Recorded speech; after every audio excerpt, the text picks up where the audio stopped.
Hello guys, welcome to Fiction Quest. So in this video, we will see, what if Naruto was reborn in Danmachi and built a harem with Freya, Ice, and Haruhime? If you enjoy these kinds of stories, don't forget to show us some love by hitting the like button and subscribing to the channel. Your support means the world to us. Now, let's start the story. Chapter 1. The Echo of a Whirlpool. The end was a symphony of chaos and blinding light. One moment, he was suspended in the air, the raw, searing energy of two worlds colliding in the space between his palm and Sasuke's.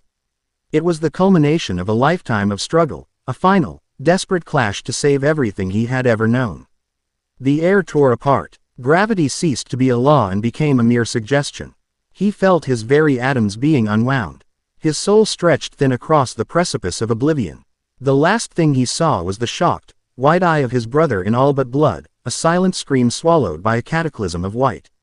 Then, nothing. The return to consciousness was not gentle. It was a brutal, full-body slam against a cold, damp reality. Naruto's eyes snapped open. The first sensation was the agonizing throb in his skull. The second was the air. It was thick, heavy, and tasted of wet stone and something else, a faint, metallic tang like old blood, mixed with the subterranean scent of moss and decay. He was lying on his back, his tattered orange and black jacket soaked through. The hard, uneven ground dug into his spine. He pushed himself up, his muscles screaming in protest. A wave of vertigo sent the world spinning. He gritted his teeth, forcing it down. He was in a cavern, dimly lit by phosphorescent fungi clinging to the craggy ceiling high above. Tunnels, like gaping maws, branched off in every direction. It wasn't any place he recognized. Not the land of fire. Not anywhere in the elemental nations. The very energy in the air felt alien, thinner, weaker. Panic, cold and sharp, tried to claw its way up his throat. Kurama, he projected into the silent space of his mind. There was no answer, no rumbling, grumpy retort, no reassuring presence of the colossal, ancient being who had been his partner, his prisoner, and his friend for his entire life. The seal on his stomach was gone. The vast, internal space where the nine tails had resided was just empty. A hollow ache resided there now, a void more profound than any physical wound. He wasn't just alone, he was missing a part of himself. A scream, thin and terrified, echoed from one of the nearby tunnels. It was followed by a guttural, inhuman roar that vibrated through the stone floor. Naruto's head snapped up. The panic receded, replaced by UGIM, that instantaneous, instinctual drive to act that had been hammered into him by a decade of war. His exhaustion, his confusion, his grief, it all vanished, shoved aside by the immediate, undeniable reality of someone in danger. He moved, not with the blinding, yellow flash of his father's technique, but with the silent, ground-eating lope of a seasoned shinobi. He burst into a larger, more open cavern and skidded to a halt, his senses taking in the scene in a fraction of a second. A boy, no older than 16, with white hair and wide, ruby-red eyes, was desperately backpedaling, a small knife held in a trembling grip. He was bleeding from a gash on his arm, his cheap leather armor torn. Cowering behind him, her own face a mask of terror, was a small girl with black hair tied into twin tails, her petite frame swallowed by a simple white dress. She was shouting encouragement, but her voice was tight with fear. The thing they were facing was the source of the roar. It was grotesque, taller than a man, its body was a writhing mass of shadows that seemed to drink the dim light. It had the rough shape of a massive goblin, but sprouted four sinewy arms, each ending in claws trabalios of obsidian. Its eyes glowed with a malevolent red, intelligence and a chilling hunger. It was an irregular, a mutation far too powerful for these upper floors, and it was closing in for the kill. The white-haired boy took a shaky stance. Get back, goddess. I'll hold it off, goddess. The word snagged in Naruto's mind, bizarre and out of place, but there was no time to dwell on it. The shadow beast lunged, its claws scything through the air where the boy had been a moment before. He dodged, but clumsily. He wouldn't survive a second pass. Naruto's hands blurred through a single, familiar sign. Kage Bunshin no Jutsu. In a series of soft puffs of smoke, four identical copies of him appeared, flanking the monster. It jerked to a halt, its head swiveling, confused by the sudden appearance of multiple targets. The boy and the girl stared, their terror momentarily replaced by wide-eyed disbelief. "Hey, ugly," one of the clones jeered, waving its arms. "Over here." The monster roared and swiped at the clone, which dissolved into smoke on impact. The momentary distraction was all Naruto needed. The real Naruto shot forward, a kunai flashing in his hand. He didn't aim for a killing blow. He didn't know this thing's anatomy. Instead, he moved like water, flowing around its clumsy, powerful swipes, his kunai a silver blur that severed tendons in its legs. It bellowed in pain and fury, stumbling.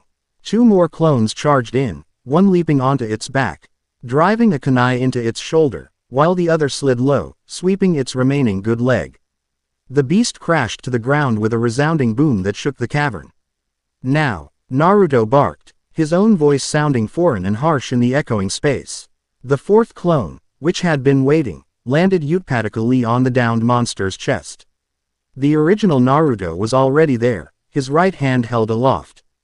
Chakra, raw and potent, spiraled violencia into his palm, condensing with a sound like 1,000 birds shrieking.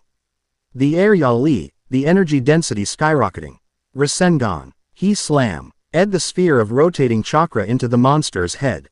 There was no explosion. There was only a grinding, tearing impact, a vortex of pure force that cored straight through the shadowy flesh and a solid foot into the stone floor beneath it. The monster's limbs went rigid, then limp.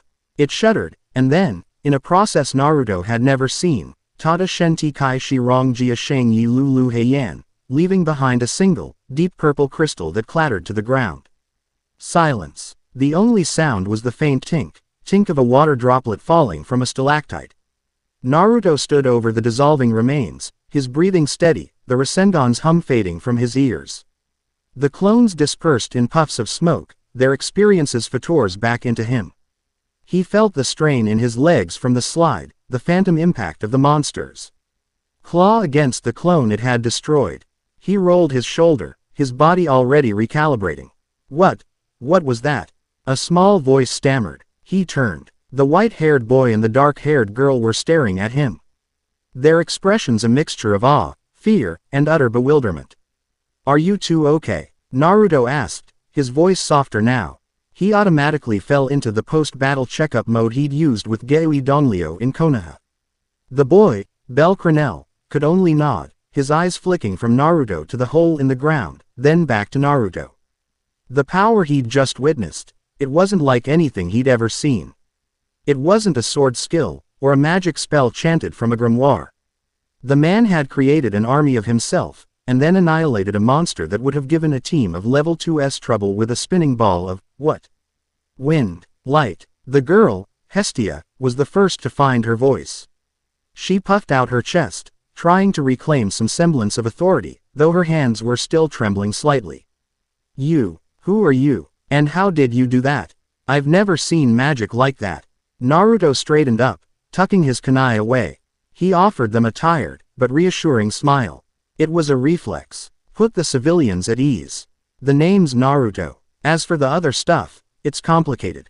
He looked around the cavern again, the weight of his situation settling back onto his shoulders. More importantly, where am I? The question modelos them. You're in the dungeon, Bell said, as if it were the most obvious thing in the world. The 5th floor, I think. The dungeon. Naruto repeated the word. It meant nothing to him. Dungeon of what? What village is this near? Hestia and Bell exchanged a look of profound confusion. It was Hestia who spoke, her tone shifting from demanding to cautious. The dungeon, under Orario. Are you not from around here? You could say that, Naruto said Afatos. I'm a long way from home. An hour later, Naruto was sitting on a crate in a small, shockingly dilapidated room in Membros Dam, an abandoned church. Bell had eagerly scooped up the monster's crystal drop item, his eyes shining with Jehohadnotu, while Hestia had practically ragged Naruto objetos de fora do labirinto. She'd peppered him with questions the entire way, her initial fear replaced by rapid-fire, godlike curiosity that he found strangely endearing. He'd given them Godenau Versau of the truth. He was from a distant land, a shinobi from a hidden village, and had been thrown here by a powerful jutsu gone wrong. He left out the parts about trans-dimensional warfare, tailed beasts, and fighting reincarnated moon goddesses. They wouldn't understand, and frankly, he barely did himself. So you have no familia, no blessing, nothing? Hestia asked, perched on a wobbly stool opposite him. Bell was in the corner, attempting to patch up a tear in his armor, though he was mostly just listening intently. I don't know what any of that means, Naruto admitted. Hestia's eyes lit up. A blessing. It's how we gods give mortals the power to fight in the dungeon. It's called a Falna. It unlocks your potential, lets you gain excellia and level up. With your strength, you could become a first-class adventurer in no time. You saved us, so the least I can do is offer you a place in my familia. She beamed, clearly proud of her offer. Naruto looked around the crumbling room. At the threadbare blanket on the cot in the corner that served as a bed, and at the meager meal of bread and water on the table. This girl, this goddess, didn't seem to have much. But her offer was genuine, and her eyes shone with a kindness he hadn't expected. All right, he said, what do I have to do? Hestia squealed in delight. Just take off your jacket and lie down on the cot. I need to place a drop of my blood on your back and update your status. Wary, but willing to play along, Naruto did as he was asked. He pulled off his tattered jacket, revealing the simple black shirt underneath. He lay Utpadana on the lumpy mattress, the springs jaje in protest. He felt a small pinprick on his back, followed by the warmth of a single drop of blood.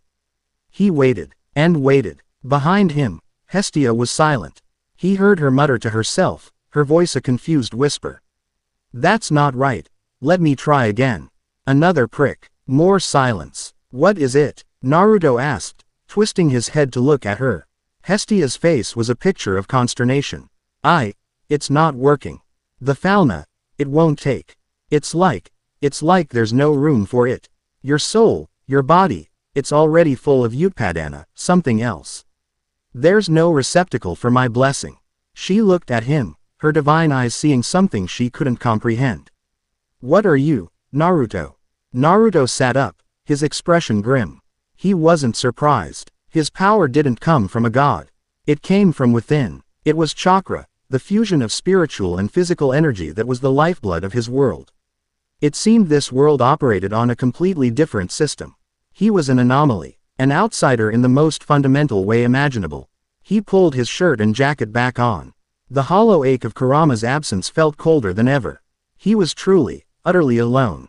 I told you, he said. Ta da sheng yin bai ta shang yao de zheng and jing. It's complicated. Hestia looked from Naruto's somber face to Bell's worried one. She saw the raw power he possessed, and the profound loneliness in his eyes. He didn't fit into her world, but he had saved her and her only familia member without a second thought. She couldn't just turn him away. Well, she said, forcing a bright smile. That just means we'll have to figure it out. You don't need a Falna to have a home. You saved me and Bell. You can stay with the Hestia familia as our guardian. Naruto looked at her, surprised. Bell nodded enthusiastically. Yeah, you could be our guardian.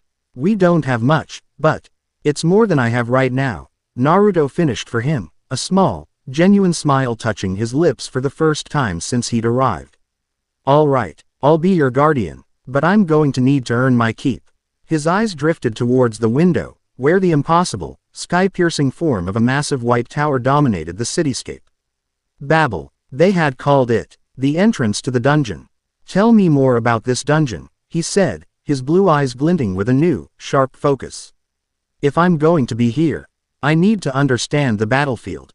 The next 2 weeks were a rapid, immersive education.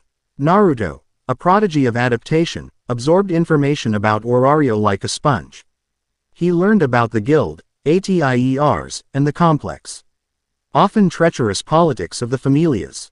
He learned about monsters, drop items, and the unspoken rules of dungeoneering. He earned Ta Men Zg de Xiaoqian, not by diving deep, but by acting as a one-man security force on the upper floors. He would take on guild quests to clear out monster infestations or rescue stranded novice parties. His methods were unorthodox and terrifyingly effective. Rumors began to spread like wildfire through the city's adventurer community. Whispers in the hostess of Fertility Tavern spoke of a blond man in a tattered orange jacket who could create an army of himself. They called him the Golden Flash, a man who moved with impossible speed and wielded a spinning vortex of wind that could obliterate anything it touched. He never registered with the guild. He operated outside the system, a ghost who only appeared when trouble was brewing. He would take his payment, give most of it to Hestia to help fix their crumbling church, and disappear again. For Hestia and Belle, it was a godsend. Their finances stabilized, and they could finally afford decent meals and new equipment for Belle. For Naruto, it was a way to stay sharp, to feel useful. But it wasn't enough. The monsters on the upper floors were cannon fodder. He felt his combat senses Jung-ju, his edge dulling. He needed a real challenge. He needed to know what he was truly capable of in this new world. One morning, he left before Hestia or Belle were awake. He left a note and a significant stack of Valis on the table. Going deeper. Don't worry, I'll be back. He bypassed the bustling crowds at Babel, Tadadong Zuo Lu Chong Er Kan Bu Jian. A whisper in the throng. He descended past the familiar upper floors, the goblins and kobolds barely registering his presence before he was gone. He pushed downward, into the middle floors. The 13th. The 14th. The air grew heavier, the monsters more ferocious. Ligerfangs, packs of swift, four-eyed wolves, and armored almiraj, rabbits that could fire their horns like projectiles. He fought with a brutal, joyful efficiency he hadn't felt in weeks. He didn't use his clones or the Rasengan. He relied on pure taijutsu, his movements a blur of orange and black. It was a dance of death. His body remembering the rhythms of combat, his fists and feet striking with the force of stone mallets. He pushed deeper, to the 17th floor, a massive, multi-leveled safe zone known as the Riviera on the river. But it wasn't safe today. As he emerged from a tunnel, his heightened senses, a pale echo of the sage mode he was still trying to fully access, screamed a warning. The ground was trembling. A roar, not from one monster but hundreds, echoed from the passages below. A stampede. He saw them then. A large party of adventurers, maybe 30 or 40 of them, were in a defend. Sieve formation on one of Riviera's wide stone bridges. They wore matching gear, their banner bearing the emblem of a grinning jester. The Loki Familia, one of the most powerful in Orario. But even they looked strained. A tide of monsters, war shadows, ligerfangs, and massive, minotaur-like creatures, was pouring up from the 18th floor, their eyes glowing with a frenzied, unnatural light. The Loki Familia was holding the line. Their front liners a wall of steel, Tamana Jadu Pachalathi Aga and Barafano Varasata Varasavata Hata. But a second wave of monsters was now flanking them, pouring out of side tunnels, threatening to encircle a smaller, isolated group of their rearguard.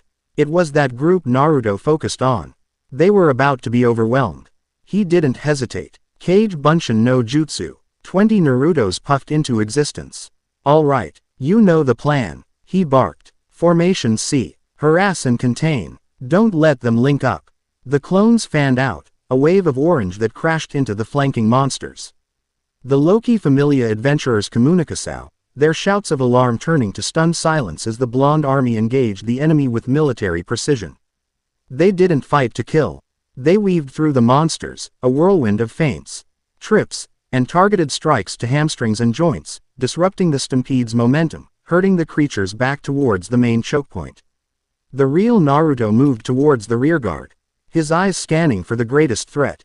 A hulking, red-skinned minotaur, larger than the others, had broken through and was swinging a colossal stone axe towards a young, cat-eared girl. He was there in a flash. He didn't even use a weapon.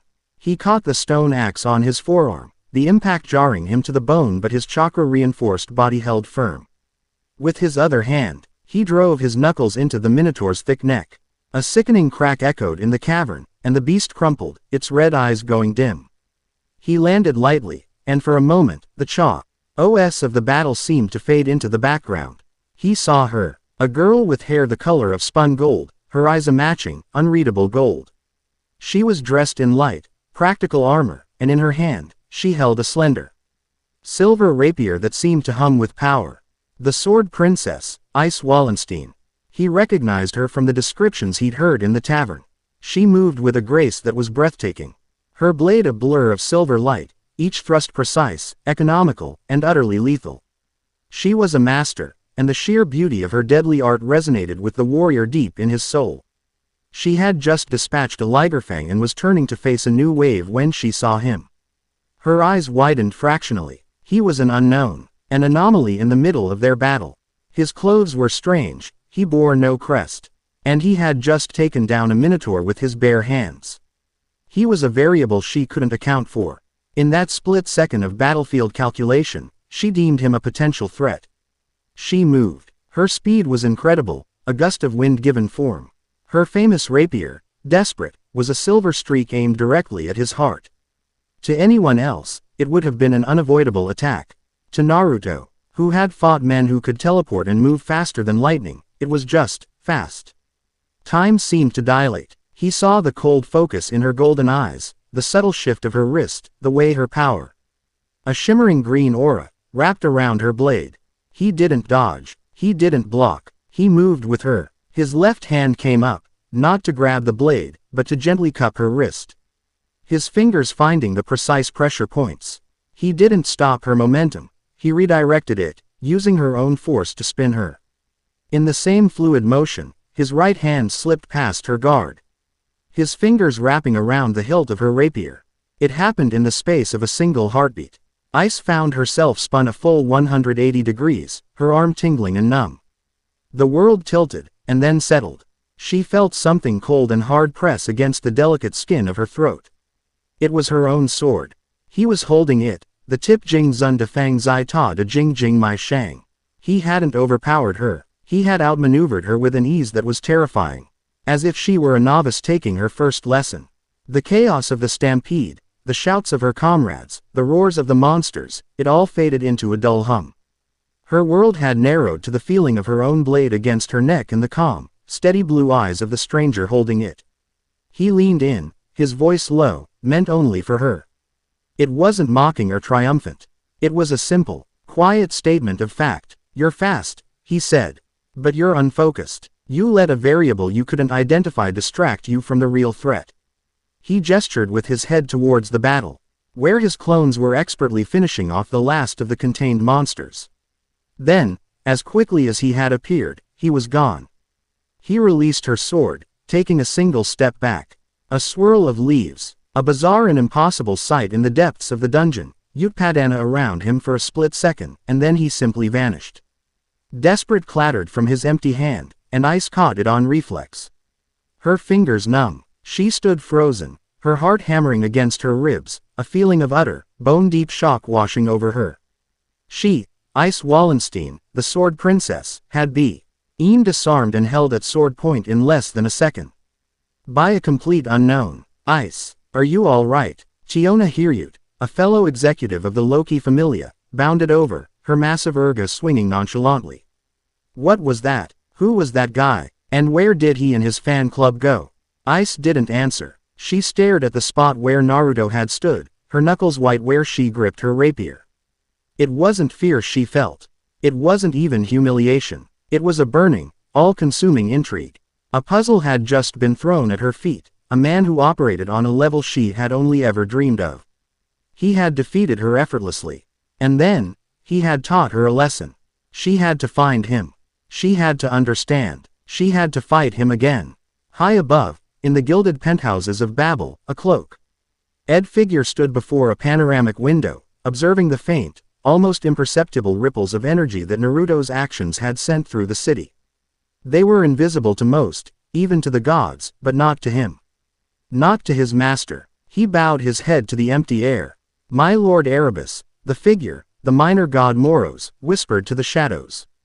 "The anomaly you sensed has revealed itself. It calls itself Naruto. Its power is not of the fauna. It is internal, self-contained, and it is growing in influence." A cold, ancient voice, devoid of all emotion, echoed not in the room, but directly in Moros's mind. A voice that felt like the inevitable chill of a dying star. "It is an unwritten variable.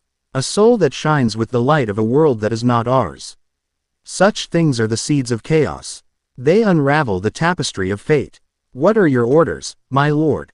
Moros asked, his head still bowed. "Observe, test, Understand the nature of its strength.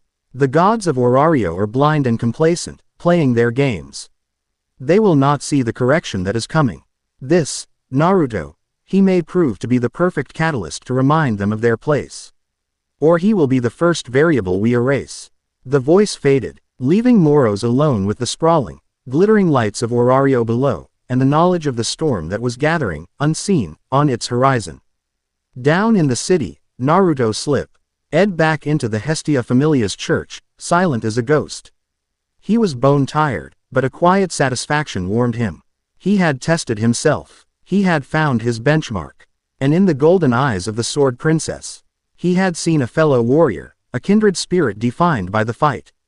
He didn't know it yet, but in the span of a single day, he had saved a goddess, established a legend, challenged a prodigy, and earned the attention of a primordial, hidden threat. The ripples of his arrival were spreading, and soon, they would become a tidal wave. Chapter 1 End. Chapter 2. The Gaze of a Goddess. The hostess of fertility was buzzing. But it was a different kind of energy than usual. The normal cacophony of drunken boasts, clattering mugs, and flirtatious banter was still there, but underneath it ran a current of excited, incredulous whispers. The source of this energy sat at a corner table, quietly nursing a mug of water and trying his best to ignore it. It wasn't working. Naruto had learned quickly that in Orario, information moved faster than a Ligerfang, and secrets had the lifespan of a snowflake in a forge. His one-man demolition of a monster stampede on the 17th floor, witnessed by dozens of Loki Familia members, had become the stuff of instant legend. Swear on my Falna, there were at least 20 of him.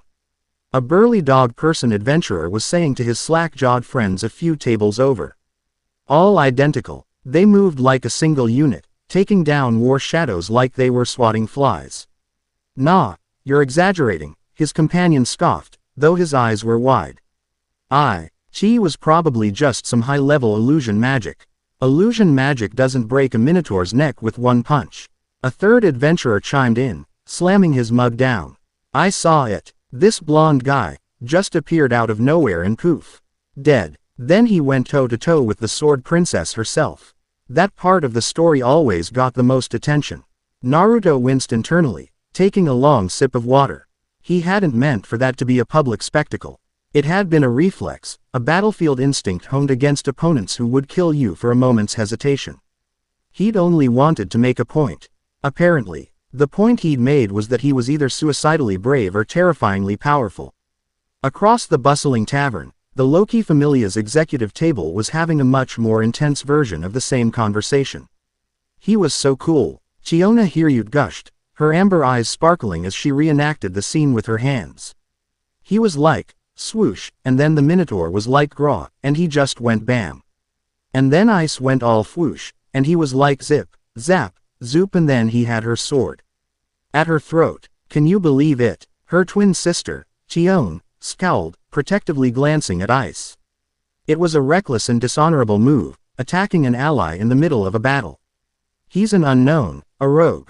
He could be a spy from another city, for all we know. A spy who saved our rearguard. Fin Diemni, the Palom captain of their familia, interjected calmly. He tapped a finger on the table, his sharp eyes thoughtful.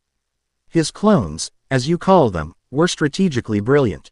They didn't just attack. They controlled the battlefield. They herded the monsters, minimized our casualties, and prevented us from being encircled.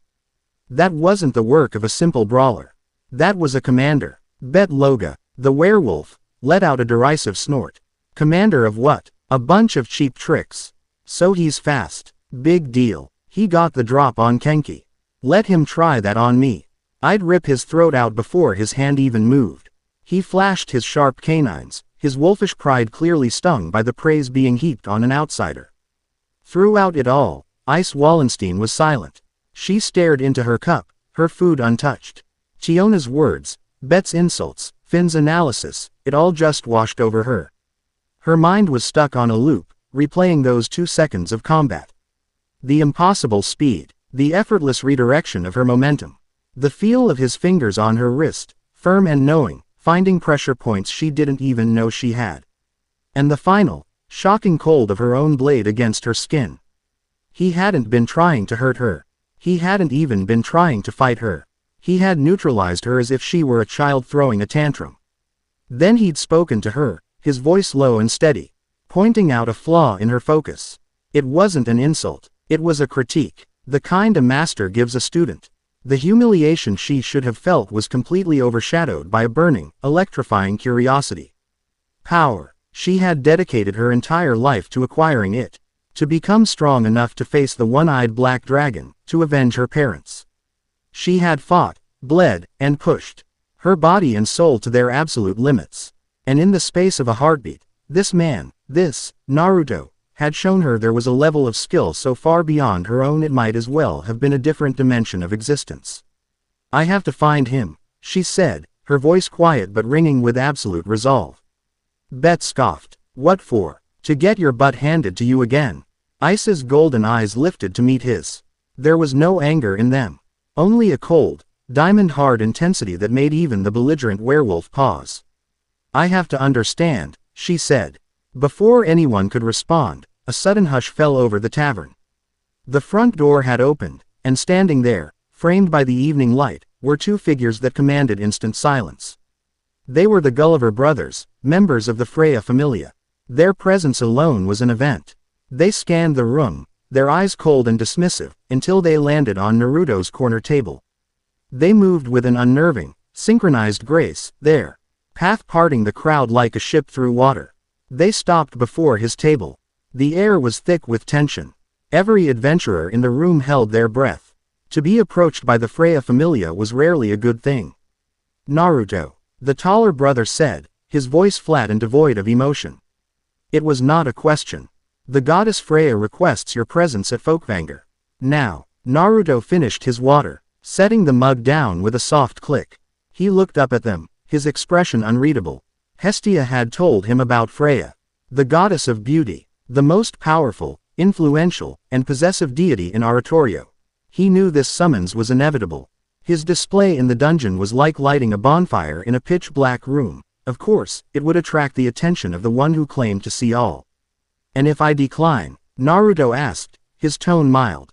The brother's lip curled into the barest hint of a sneer. It was not a request. Naruto's eyes hardened slightly. He had spent his entire life defying authority, fighting against those who thought they could command him. A god, a goddess, it made no difference to him. But he was also not a fool. A direct refusal here would be a declaration of war. And he had no desire to bring that kind of trouble down on Hestia and Bell. Besides, his curiosity was piqued. He stood up, his simple, tattered jacket a stark contrast to their ornate armor. All right, he said, his voice carrying easily through the silent room. Lead the way. As he walked past the Loki familia's table, his eyes met Ice's for a fleeting second. He saw the storm of questions in her gaze. The fierce determination. He gave her a subtle, almost imperceptible nod. A silent acknowledgement. Later. Then he was gone, flanked by the two stoic guards, leaving the hostess of fertility in a state of stunned gossiping chaos far more intense than before. The Golden Flash had just been summoned by Freya herself. Folkvanger, the home of the Freya familia, wasn't just a fortress, it was a monument to power. Carved into the city's wall, it loomed over its district, a palace of white stone and polished silver that seemed to glow under the moonlight. The air within its halls was still and heavy, scented with exotic flowers and an undercurrent of something else, an intoxicating, overwhelming pressure that sought to unmoor the senses. It was the ambient aura of the goddess herself. Naruto felt it the moment he stepped inside. It was a subtle, pervasive attack on the mind. It promised pleasure, power, acceptance, anything you could possibly desire, if you would only kneel. He could feel it trying to worm its way into his thoughts, to cloud his judgment with visions of adoration and glory. It failed utterly. His mind was a fortress, its walls built of loss, sacrifice, and an unbreakable will. He had stared down the embodiment of all hatred in the world. He had borne the loneliness of an entire village's scorn. A goddess's charm, however potent, was like a gentle spring breeze against a mountain. He simply walked through it, his expression unchanged, his blue eyes clear and focused. His escorts led him through opulent halls lined with silent, watchful adventurers, all bearing Freya's mark. Each one was a powerhouse, their strength palpable. He felt their eyes on him, assessing, predatory. He met their gazes without fear, his own presence a quiet but undeniable challenge. They finally arrived at a set of large, ornate double doors. The Gulliver brothers pushed them open and gestured for him to enter, remaining outside. Naruto stepped through and the doors closed behind him with a soft boom. He was in a vast, circular room. The ceiling was a dome of enchanted glass, showing the star-dusted night sky. In the center of the room, reclining on a plush divan, was the most beautiful woman he had ever seen. It was an objective fact, like the sky being blue or fire being hot. Freya's silver hair cascaded around her like a waterfall of moonlight, her violet eyes held the depth of twilight. And her form, draped in a sheer, flowing gown, was a masterpiece of divine artistry. Her beauty was a weapon, and it was aimed directly at him. Her charm, which had been a gentle pressure in the halls, was now a focused, concentrated wave of psychic dominance. It washed over him, demanding worship, promising ecstasy. So, she said, her voice a silken melody that could make kings weep. You are the anomaly, the little whirlpool making such big waves in my city. Naruto stood in the center of the room, his hands casually tucked in his pockets. He didn't bow, he didn't avert his eyes. He met her divine gaze directly, offering a polite, but not subservient, smile. I've been called worse, he replied, his voice calm. You must be Freya. It's a pleasure to meet you. Freya's perfect smile didn't falter, but a flicker of surprise, of genuine shock, registered in her violet eyes. No mortal had ever stood before her like this. They either fell to their knees in immediate, slobbering devotion, or they trembled in terror, unable to meet her gaze. This man, he looked at her as if she were just another person. A beautiful person, certainly, but a person nonetheless. The brilliance of his soul, the one she had seen from her tower, was even more dazzling up close. It was a radiant, golden sun, forged in crucibles of pain and hope she couldn't comprehend, and it was utterly, magnificently unbowed. You are not charmed, she stated, a hint of fascination creeping into her melodic voice. She sat up, swinging her legs off the divan, the movement a study in liquid grace. Why, you're very beautiful, Naruto said honestly. But I've learned that what a person is more important than what they look like. Your power is impressive, but it's not yours to give, is it? It's a key you use to try and unlock others. My door is locked from the inside. Her fascination deepened into a palpable hunger. He wasn't just resisting. He was analyzing her, defining her power with an unnerving clarity. He saw it not as an extension of her being, but as a tool she wielded. All souls have a price, little whirlpool, she purred, rising and walking towards him. The air grew thick with her power. Fame, wealth, power beyond your imagining. A place at my side as my champion. I could give you the world. She stopped just before him, close enough that he could feel the warmth radiating from her. Smell the intoxicating scent of night-blooming jasmine that clung to her. She reached out, her fingers tracing a line from his shoulder down his arm. It was a touch that had driven men to madness. Naruto didn't flinch. He didn't pull away. He simply stood there, a rock in the stream of her influence. I don't want the world, he said quietly. I just want to find my way back home. And until I do, I want to protect the people who were kind enough to give me a roof over my head. Your offer is generous, but I'm not for sale. Freya's hand dropped. Her smile finally faded, replaced by a look of raw, unadulterated obsession. It was true. This was it. The one she had waited eons for. A soul so pure, so brilliant and complete in itself, that it desired nothing she could offer. A soul that could only be won, not bought or charmed. And the challenge, the sheer, exhilarating impossibility of it, was the most seductive thing she had ever encountered. Her expression hardened. The playful goddess was gone, replaced by the calculating deity who commanded Orario's most powerful familia. You have strength, she said, her voice losing its silken edge, becoming sharp and cold. But you are untested. You are a large fish in a small pond of your own making. Orario is an ocean, and there are leviathans in its depths. She turned away from him, her back straight and regal. I wish to see the true color of your soul.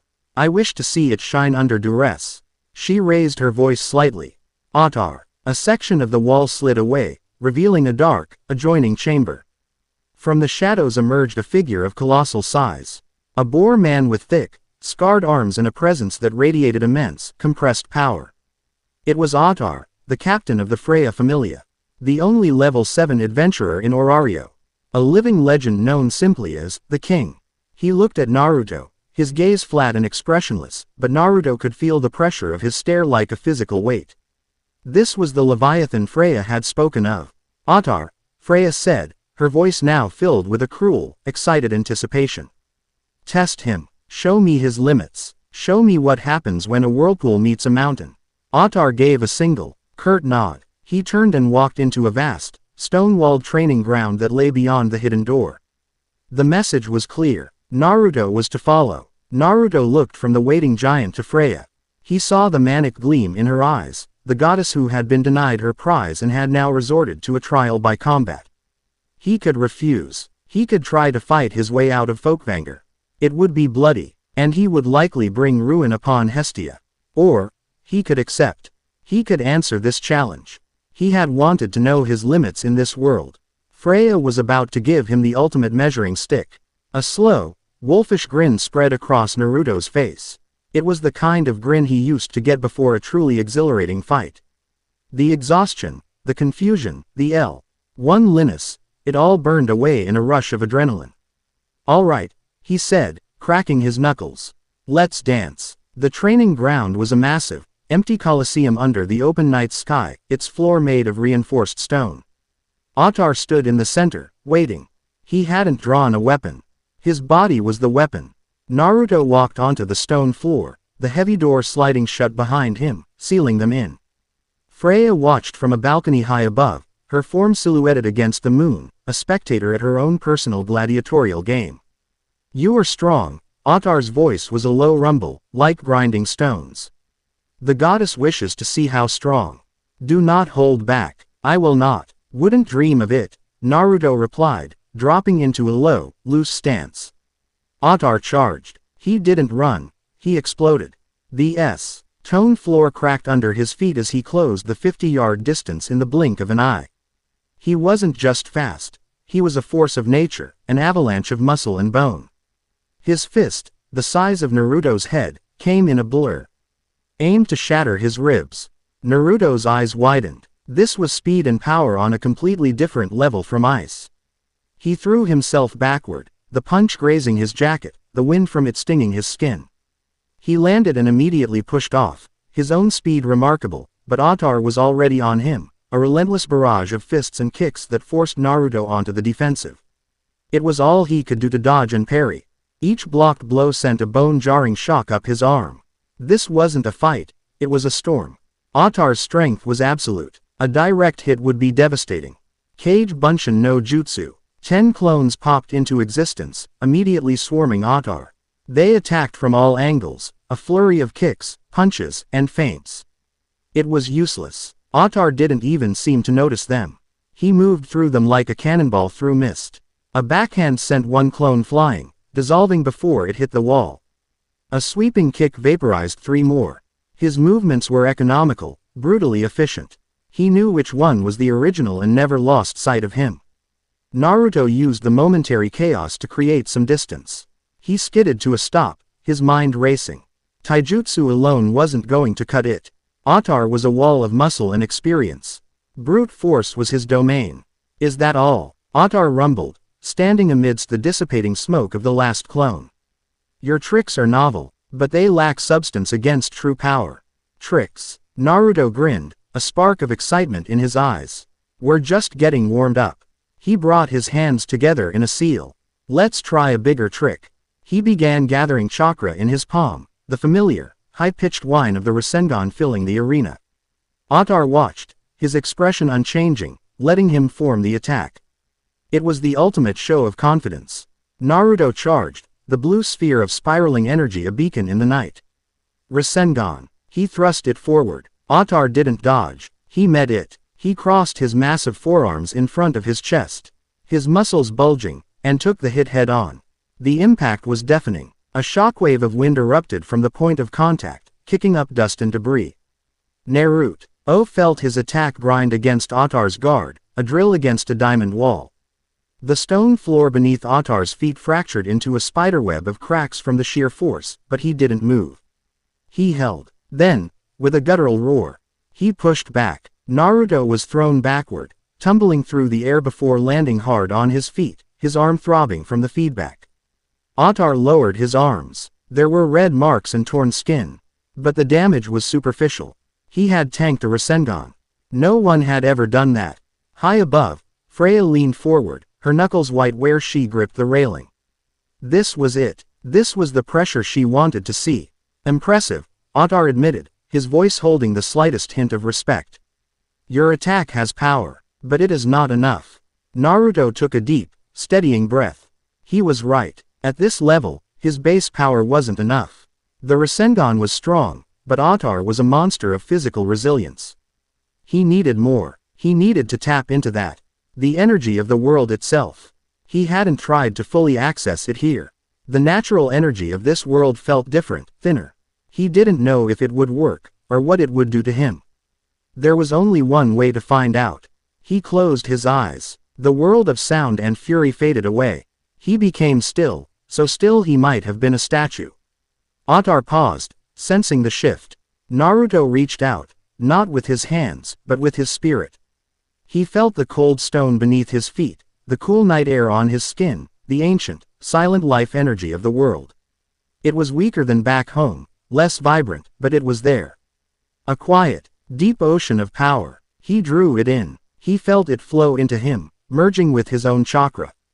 A profound sense of balance and strength filled him. Power, immense and heavy, settled into his bones. When he opened his eyes, they were different. The pupils were horizontal, like a toad's, and around his eyes were the distinct, orange patterns of a perfect sage. Ottar's stoic expression finally broke. He took an involuntary step back. The man, the boy, in front of him had changed. A second ago, he had been a powerful but comprehensible adventurer. Now, he felt like a law of nature. The pressure he exerted was immense. Not the sharp presence of a warrior, but the heavy, immovable weight of a mountain. What is this? Ottar breathed. This, Naruto said, his voice resonating with a newfound depth, is Sage Mode. He vanished. There was no burst of speed, no sound. He was simply gone from where he stood and appeared right in front of Ottar, his fist cocked back. Ottar's eyes widened, his combat instincts screaming. He brought his arms up to block just as Naruto's punch connected. Boom. The sound was like a thunderclap. Ottar, the immovable king, was launched backward, his feet carving trenches in the stone floor as he struggled to stay upright. He slid a full 30 feet before coming to a stop, his arms trembling from the sheer, raw force of the blow. It was like being hit by a meteor. Before he could recover, Naruto was on him again. The fight was no longer a storm against a rock. It was a clash of two titans. Naruto, empowered by Sage Mode, now met Ottar's brute strength with an equal, overwhelming force. Their fists met in midair, creating shockwaves that cracked the very walls of the arena. The ground shattered under their feet. The battle became a blur of motion and cataclysmic impacts. Ottar, pushed to his limit for the first time in years, let out a true battle cry, a primal roar of exertion and excitement. His own aura exploded, the faint red glow of his beastification beginning to manifest as he tapped into his innate abilities. He was faster, stronger, his attacks becoming wild and unpredictable. Naruto matched him step for step. His senses, enhanced by Sage Mode, were sublime. He could feel every shift in the air, predict every one of Ottar's movements before they began. He moved with a grace that belied his power, flowing around the boar's furious onslaught. His own strikes landing with the force of cannonballs. Incredible, Freya whispered from her balcony, her eyes wide with ecstatic delight. His soul wasn't just shining. It was a supernova, a glorious, golden inferno of power and will that defied all logic. The climax came in a final, desperate charge. Ottar, roaring, his body wreathed in a crimson aura, put all of his strength, all of his rage, all of his will into one final, world-breaking punch. Naruto met it head-on. He didn't have time to form a full Rasengan. Instead, he focused a massive amount of Sage Chakra into his palm, creating a dense, unstable vortex of power. Their fists collided. For a moment, there was absolute silence. All sound, all light, seemed to be sucked into the point of impact. Then, the world erupted. A dome of pure energy exploded outward, pulverizing the remaining floor and slamming into the arena walls, shaking the very foundations of Folkvanger. Both Naruto and Otar were flung backward like dolls, crashing into opposite sides of the ruined Colosseum. Dust and smoke filled the air. For a long moment, there was no movement. Then, a groan. Naruto pushed himself out of the crater his body had made in the wall. The Sage Mode markings had faded from his eyes. He was breathing heavily, his body screaming in protest. Every muscle ached. His chakra reserves were dangerously low. Across the ruined expanse, Otar did the same, pulling himself from the rubble. He was bruised, bleeding from a dozen small cuts, and his right arm hung at an unnatural angle. He looked at Naruto, not with anger, but with a look of profound, absolute respect. "It is a draw," Otar rumbled, his voice strained. He then looked up at the balcony. "Goddess Freya. He is worthy." Naruto followed his gaze. Freya was standing there, her hair whipped by the aftershocks of their battle, a look of pure, terrifying joy on her face. She had gotten what she wanted. She had seen the color of his soul, and it was glorious. He didn't stick around for congratulations.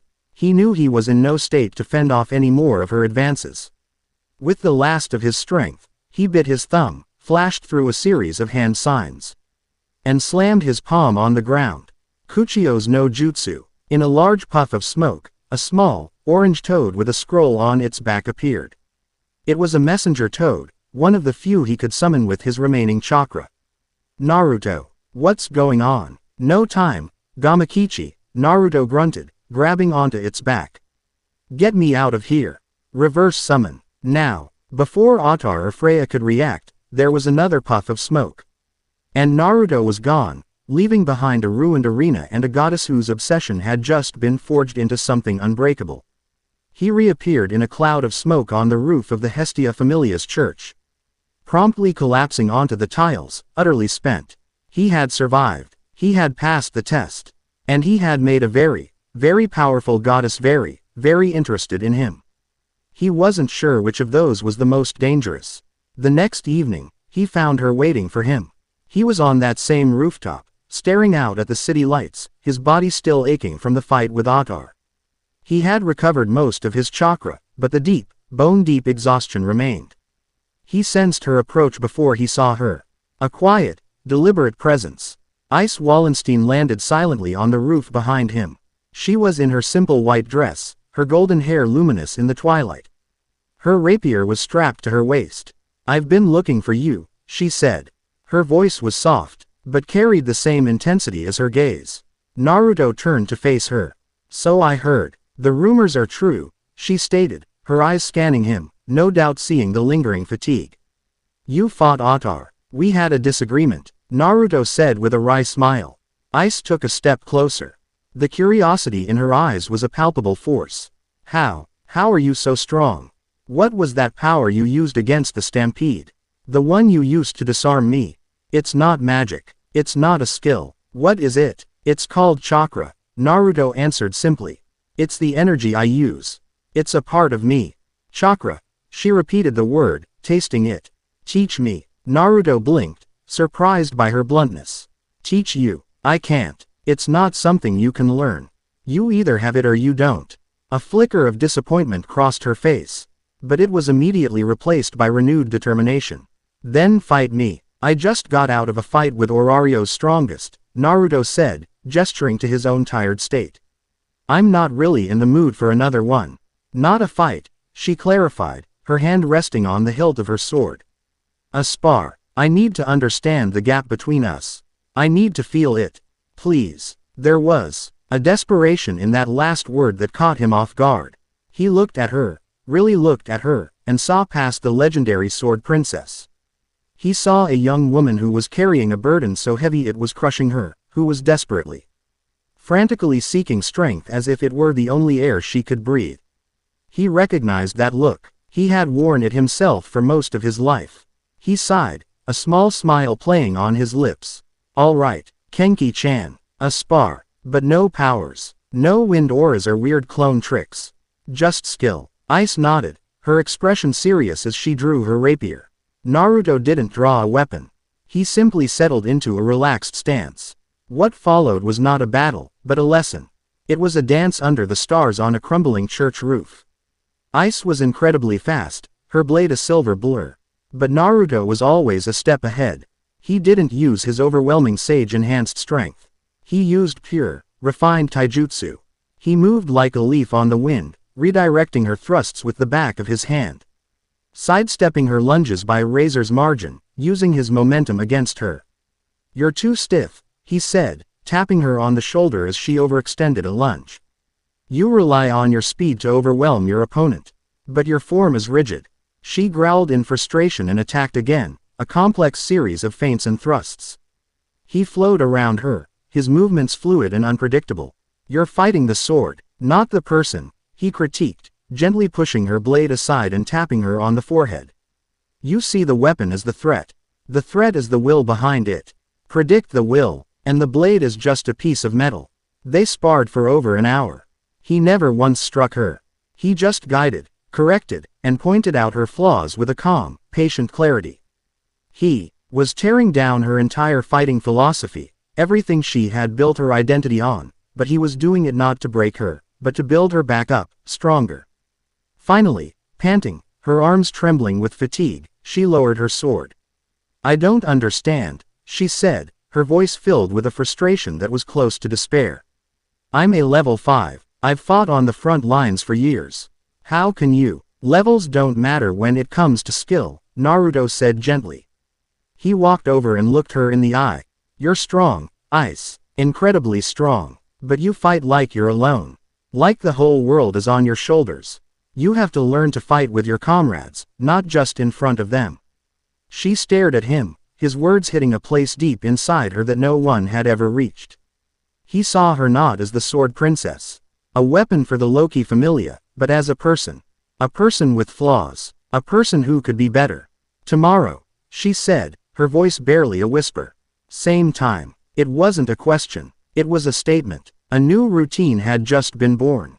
Naruto smiled. "I'll be here." As she turned and leapt from the roof, disappearing into the city's shadowed streets, Naruto felt a sense of connection he hadn't realized he was missing. A rivalry built on respect. A student-teacher dynamic where both sides were learning. He was unaware of another meeting taking place, deep in the derelict and forgotten part of the city. In the ruins of a collapsed building, the bitter and humiliated remnants of the Apollo familia huddled together, nursing their grudges. A figure emerged from the shadows. He was nondescript, wrapped in a dark cloak, his face hidden.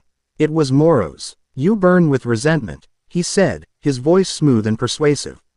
"The world laughs at your fall. Your god is gone. You are nothing. Who the hell are you?" Hyacinthos, their former captain, snarled, clutching his wounded pride. "A friend," Moro's replied. "A friend who believes in second chances. The Hestia familia, the ones who caused your ruin, have grown bold. They have a new protector. A monster in human skin. The world fawns over him. It is unjust." He let the word hang in the air. "I cannot give you your god back. But I can offer you a chance for revenge. The power to reclaim your honor. The means to tear down the ones who humiliated you, in front of the entire city." From the folds of his cloak, he produced a small, dark crystal. It was not a monster core. It pulsed with a faint, corrupting black light, a sliver of Erebus's divine and malevolent power. "This is a gift," Moro said, his voice a venomous whisper. "A tool for the ambitious. All you have to do is take it. All you have to do is hate." Hyacinthos stared at the crystal, his eyes reflecting its dark light. The promise of revenge, of seeing Bel Crenel and his new guardian broken and defeated, was a siren song he couldn't resist. He reached out a trembling hand. The seeds of a proxy war had just been planted. Chapter 3. The Cage of the Golden Fox. The nights had found a new rhythm. After a day spent either clearing the upper floors for quick cash or helping Bel with his own clumsy but earnest training, Naruto old retreat to the roof of the crumbling church. And every night, she would be there. Ice would appear as the last rays of sun bled from the sky, a silent, golden-haired specter. Their spars were the talk of the city's shadows. Anyone with a decent vantage point and a spyglass could watch the nightly ritual, the Sword Princess, a living legend, being systematically dismantled by the mysterious Golden Flash. There was no malice in their contests. It was a rigorous, demanding education. Naruto was relentless. He pushed her, critiqued her, broke down her footwork, her grip, her over-reliance on the wind that cocooned her. "You're still using Ariel as a crutch," he'd say, effortlessly slipping inside her guard to tap her on the ribs. "It makes you fast, yes. But it makes you predictable. Your path is a straight line. True speed is being where your opponent will be." He forced her to fight without her magic, to rely on pure muscle memory and instinct. He was teaching her the shinobi way: deception, misdirection, efficiency. He was teaching her how to be a warrior, not just a weapon. And through the sweat, frustration, and shared exhaustion, a bond was forming. It wasn't romantic, not yet. It was something far rarer and more profound: the deep, unshakable respect between two dedicated martial artists. He was the only person who had ever looked at her and demanded more than her legend. He demanded her. But while his nights were filled with this focused intensity, his days were becoming increasingly troubled. As he moved through the city, his senses, sharpened by his slow and steady acclimation to this world's natural energy, began to pick up on things. Not just the ambient noise and chatter, but the emotional undercurrent of Orario. And there was a pocket of the city that felt sick. It was a discordant note in the symphony of life, a constant, low-level thrum of despair, fear, and exploitation that emanated from the garish, lantern-lit streets of the Pleasure Quarter. He'd asked Hestia about it, framing it as simple curiosity. Her reaction was immediate and visceral. The Ishtar Familia. She'd spat the name like a curse, her small fists clenched. "They run the district. A pack of vultures who prey on the desperate. They're a blight on Orario, but they're powerful. Their fortress, the Ganesha Tower, is impregnable, and Ishtar, she's a vindictive, cruel goddess. Stay away from there, Naruto. Far away. No good can come from crossing them." Bell had nodded in fervent agreement, his face pale. "Everyone knows to avoid the Pleasure Quarter unless you're looking for a specific kind of trouble. They say Ishtar's Amazons are ruthless." Their warnings were sensible. Naruto was an outsider, his only real allies a tiny, fledgling familia. Picking a fight with a major power was strategic suicide. But he couldn't shake the feeling. It was a sickness he could sense, a wrongness that grated on his very soul. He had fought a war to protect the smiles of ordinary people. The idea of a place built on institutionalized misery, sanctioned and run by a so-called goddess, was anathema to everything he stood for. The tipping point came on a cool, overcast afternoon.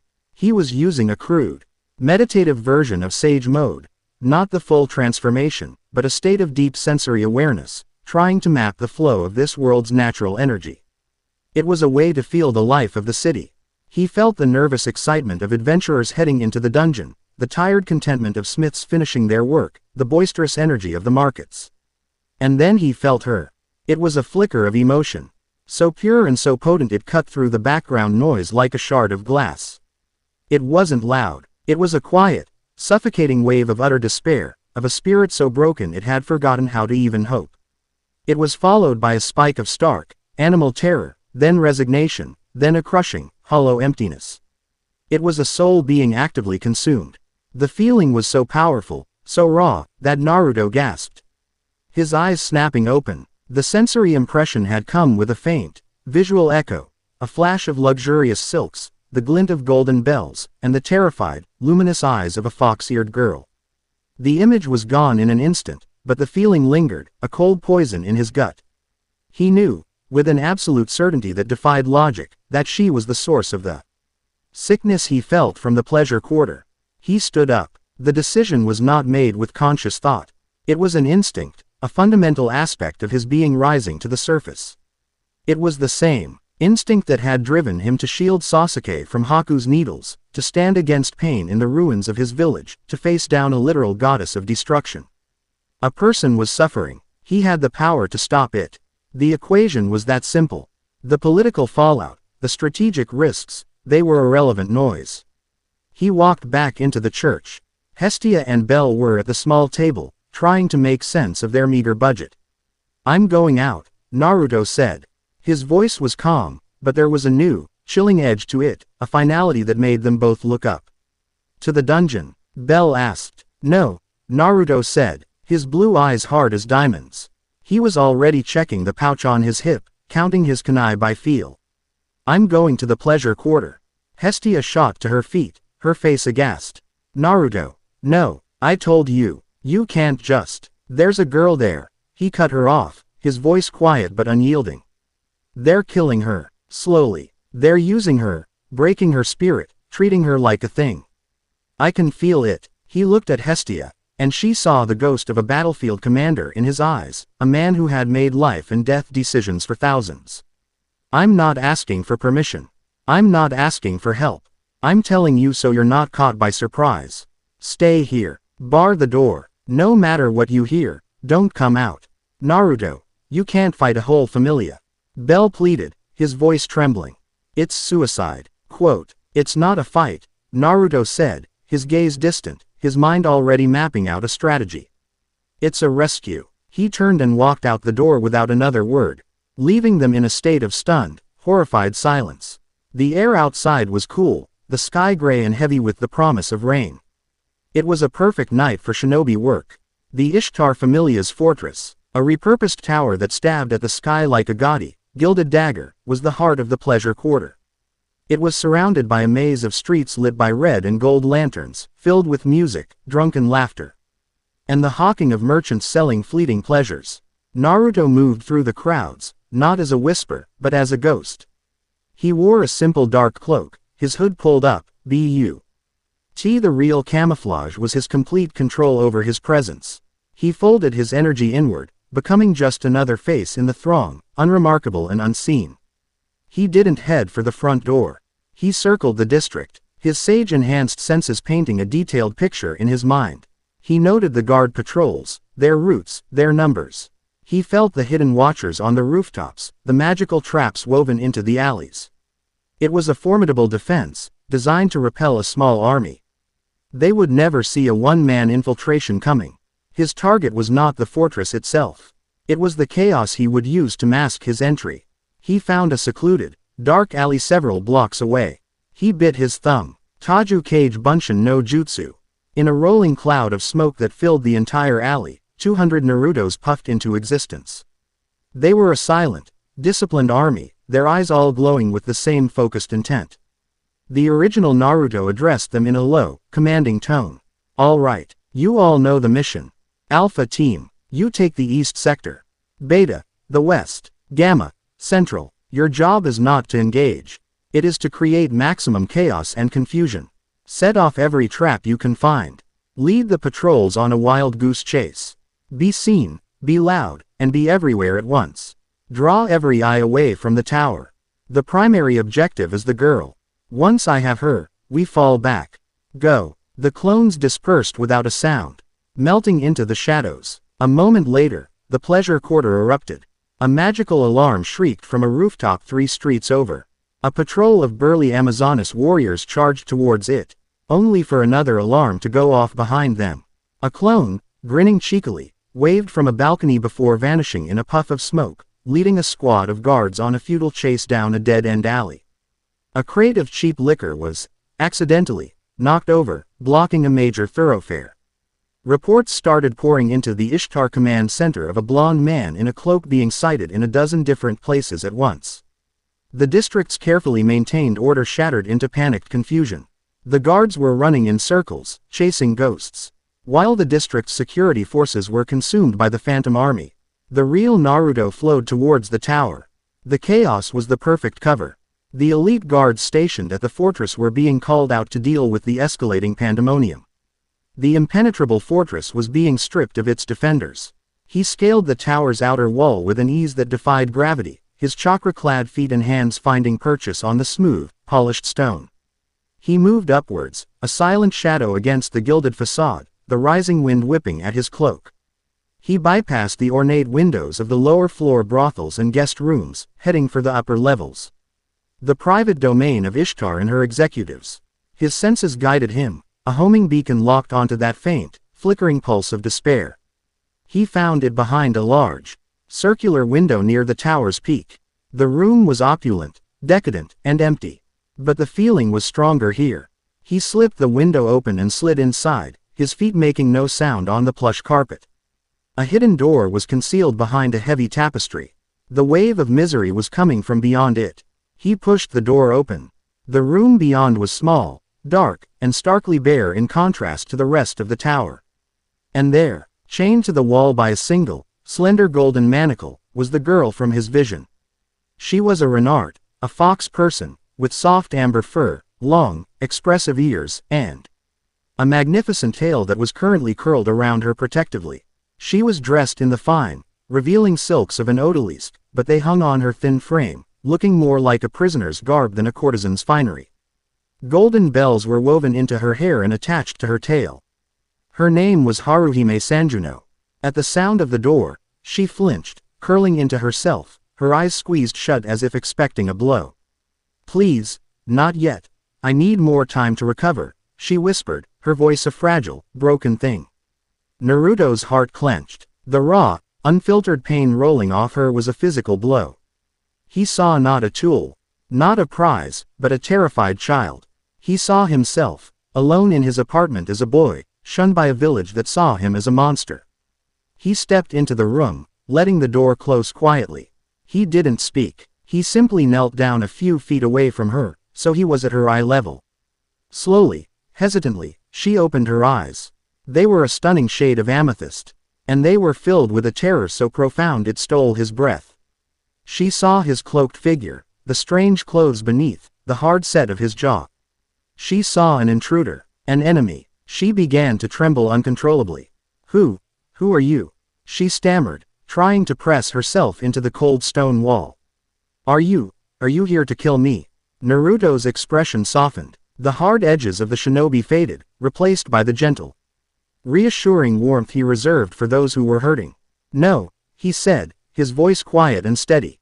"I'm not going to hurt you." He slowly pulled back his hood, revealing his blonde hair and the earnest, kind expression in his blue eyes. "My name is Naruto. I'm here to get you out." Haruhime stared at him, her mind struggling to process his words. They made no sense. No one came for her. No one helped her. Her life was this room, the terror of the ritual, and the brief, empty recovery periods. Freedom was a concept as alien as the sun. "Out," she whispered. "But this is my place. My role. I am a tool for Lady Ishtar. It is my purpose." The words were recited by rote, a mantra of survival she had been forced to believe. But her trembling body betrayed the lie.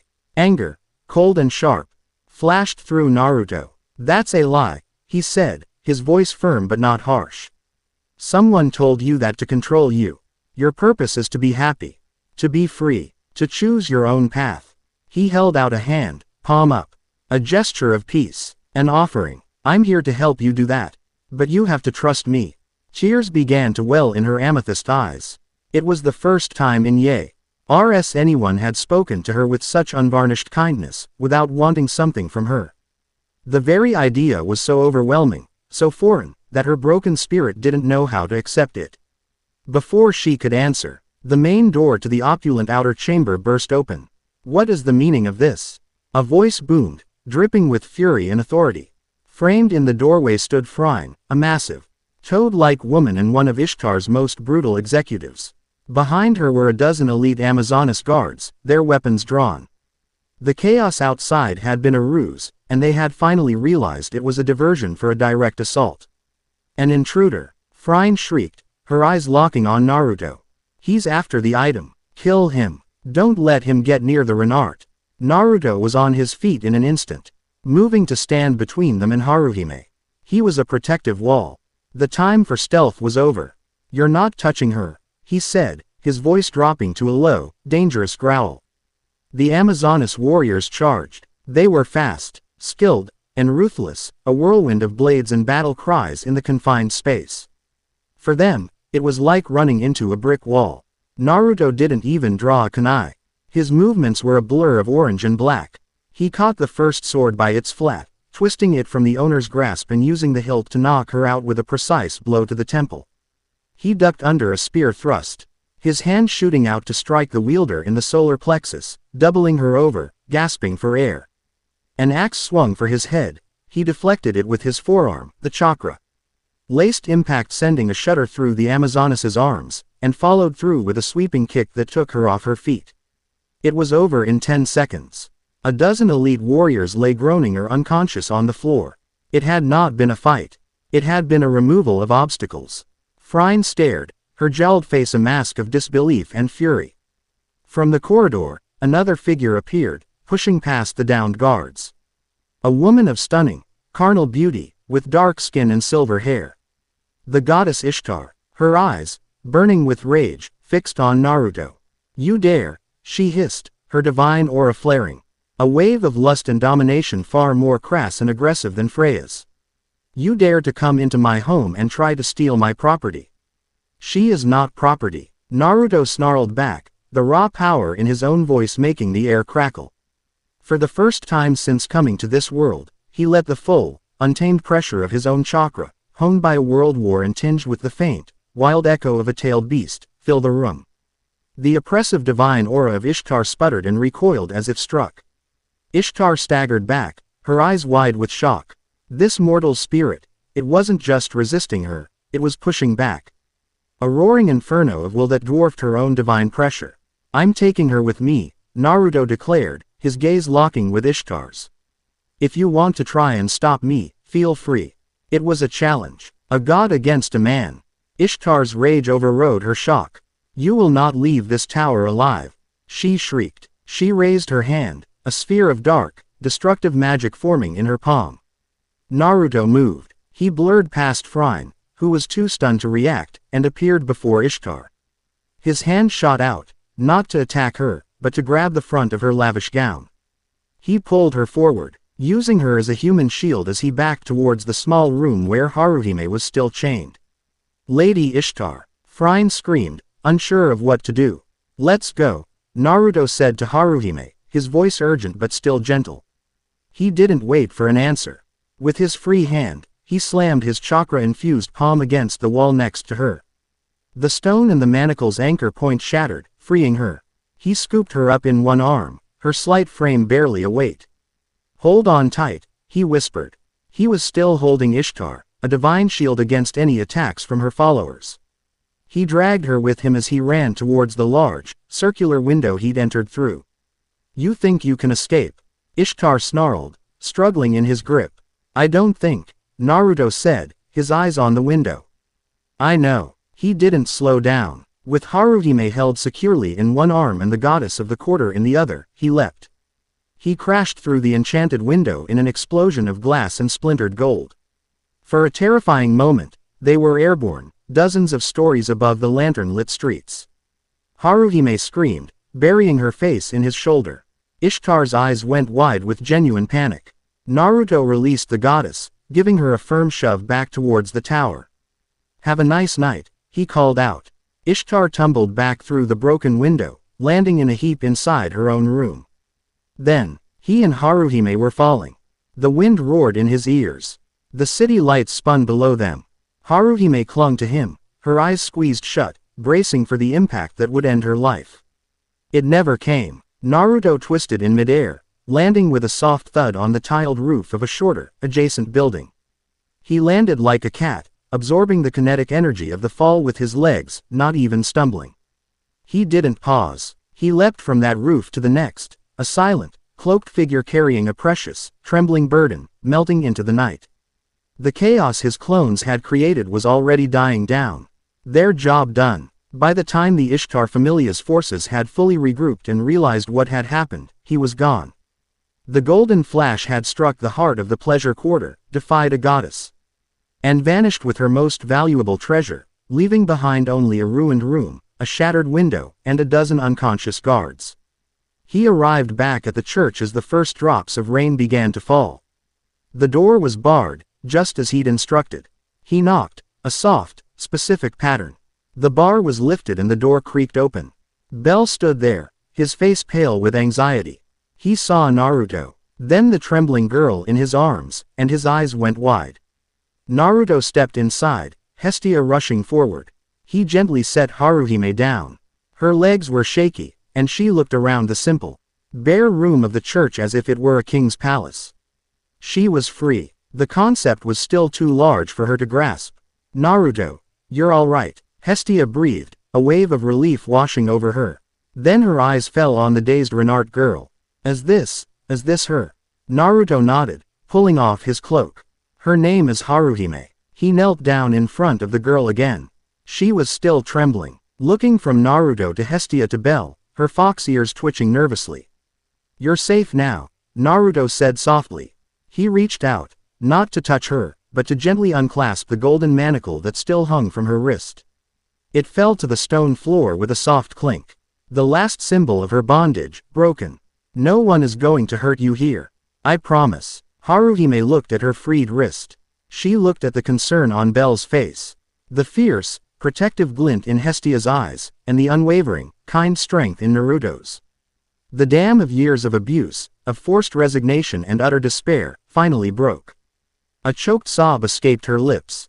Then another. She covered her face with her hands and began to weep, not the quiet, hopeless tears of her prison, but great, shuddering, cathartic sobs of grief and dawning. Unbelievable relief. Hestia, her own eyes tearing up, moved forward and gently wrapped her arms around the girl, pulling her into a warm embrace.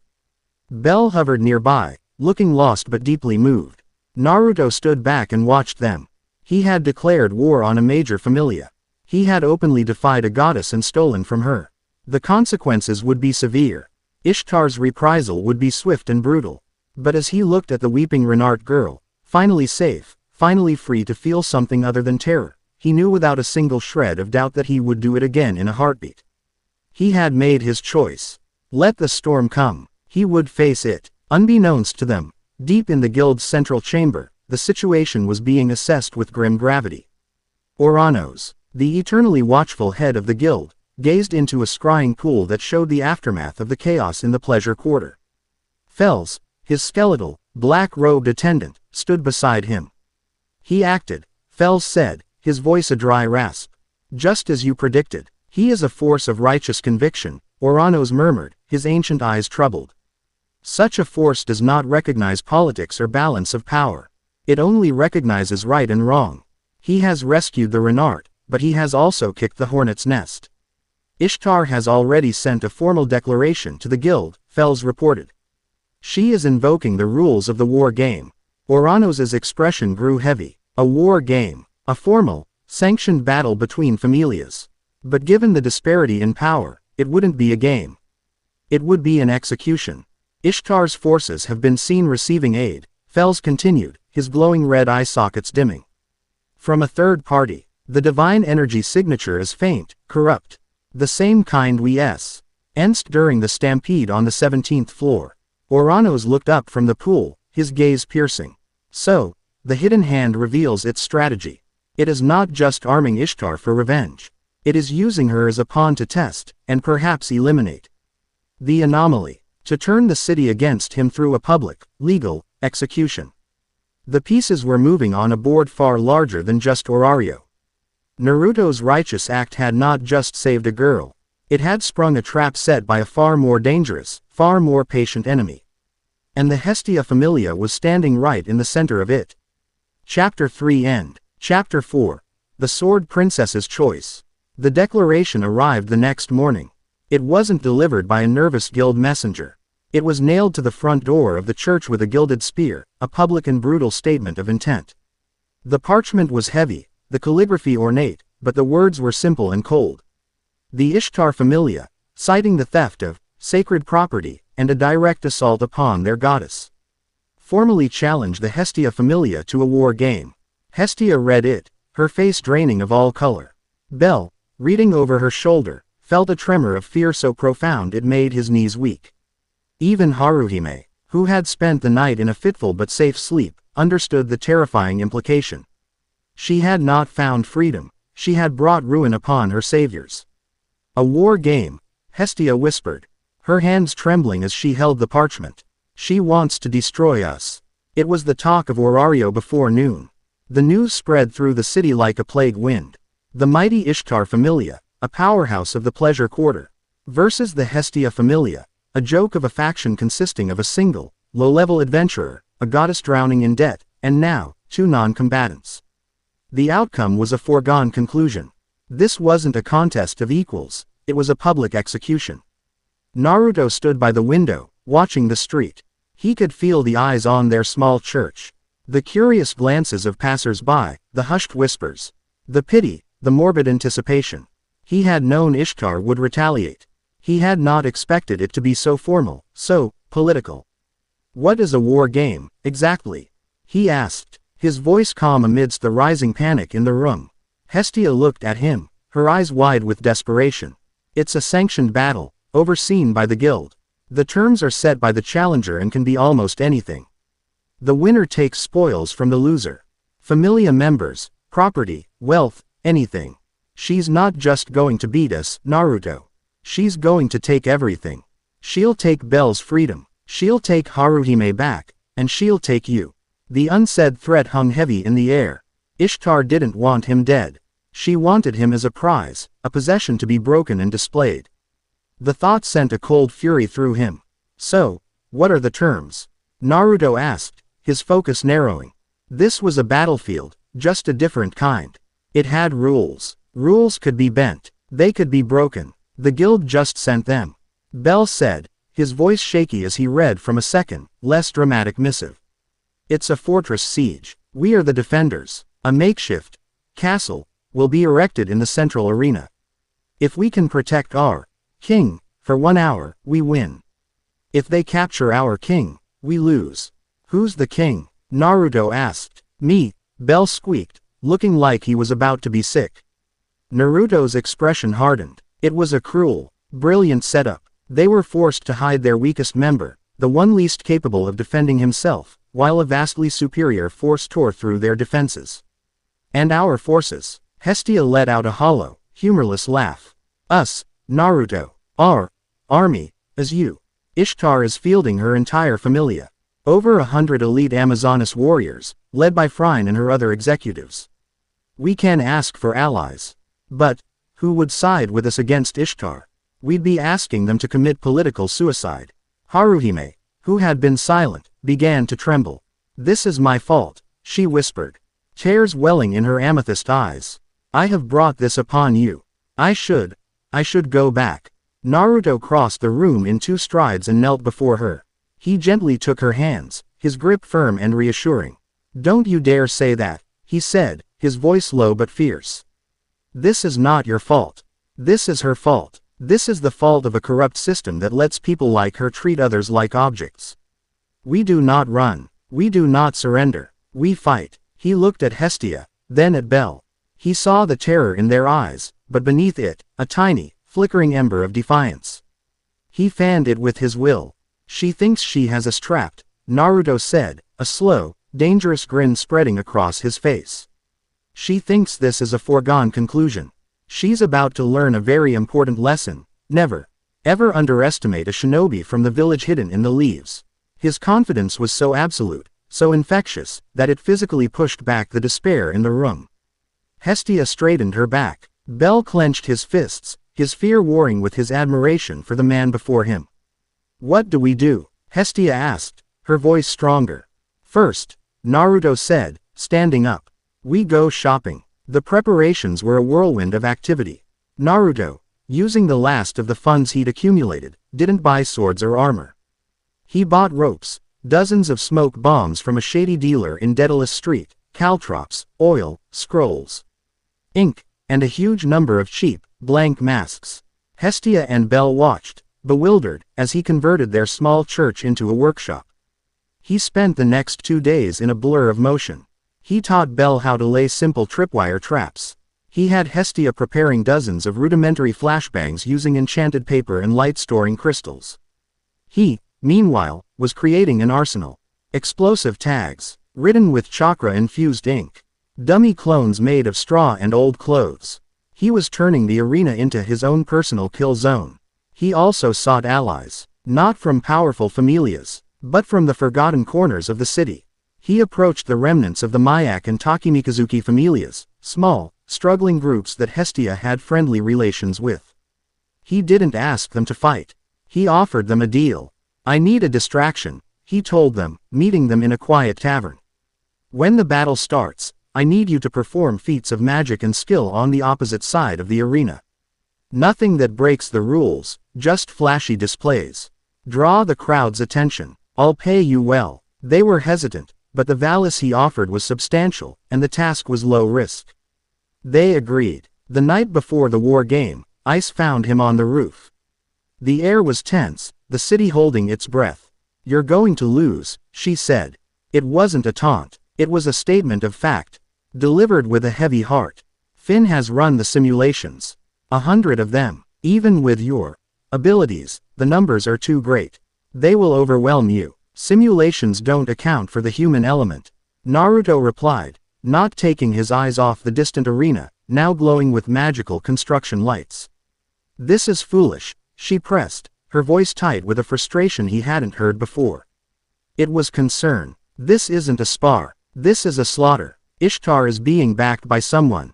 We've detected traces of a corrupt divine energy among her forces. They're stronger than they should be. Naruto turned to her. Then all the more reason to stop them, isn't it? Let the Loki Familia handle it. She shot back, taking a step closer. We can launch a formal investigation, we can. By the time you're done investigating, Haruhime will be back in chains, and Bell will be a slave, Naruto interrupted, his voice sharp. I don't have time for politics, Ice. A friend is in danger. I'm going to protect her. That's all there is to it. Ice stared at him, her golden eyes wide. It was so simple for him. So clear. His moral compass was a true north, unswayed by fear or consequence. In her world of careful alliances, political maneuvering, and calculated risks, his absolute conviction was both terrifying and breathtakingly pure. Don't die, she said, her voice barely a whisper. She turned and was gone before he could reply, a golden flicker in the darkness. The day of the war game arrived. The grand arena was packed to the rafters. Gods and mortals alike filled the stands, eager for the spectacle. The atmosphere was that of a festival, but with a cruel, gladiatorial edge. In the center of the arena floor stood a hastily constructed wooden fortress, a crude, 3-story keep. Inside, the Hestia Familia and their handful of allies made their last stand. The Takemikazuki Familia, 5 strong, looked nervous but resolute. The Mayak Familia, 3 healers, were setting up a makeshift aid station. Bell was pale, clad in a new set of light armor Naruto had insisted he buy. He was hidden in the topmost room, the king's chambers. Haruhime was with him, refusing to be separated. Naruto had given her a task. Your magic, Uchide no Kozuchi, it can boost a person's level, right? He'd asked her. She had nodded, ashamed of the power that had caused her so much pain. Good, Naruto had said with a grin. Today, you're not going to be a tool. You're going to be our ace in the hole. Hestia stood on the ramparts, her small form radiating nervous energy. Naruto stood beside her, clad in his usual orange and black, his expression serene. He looked down at the assembled army of the Ishtar Familia. They were a sea of snarling, confident Amazoness warriors, led by Freya and a half-dozen other hulking executives. Ishtar herself was seated in a lavish, throne-like box in the stands, a smug, proprietary smile on her face. Beside her, a nondescript, hood-ed figure watched with unnerving stillness. Moros. A massive bell tolled, its sound echoing through the arena. The war game had begun. Charge! Freya bellowed, and the Amazoness army surged forward with a deafening war cry. Now, Naruto said calmly. As the first wave hit the perimeter around the fort, the ground erupted. A dozen smoke bombs detonated simultaneously, engulfing the vanguard in a thick, acrid cloud. Cries of confusion and surprise rang out. They charged through the smoke, only to run into a field of razor-sharp caltrops hidden beneath a thin layer of sand. Dozens of warriors went down, howling in pain. The crowd murmured, surprised by the effective, if crude, defenses. Ishtar's smile tightened. Amateurs. Freya roared. Push through. To the walls. They reached the wood-end walls and began to throw up grappling hooks and ladders. Plan B, Naruto said.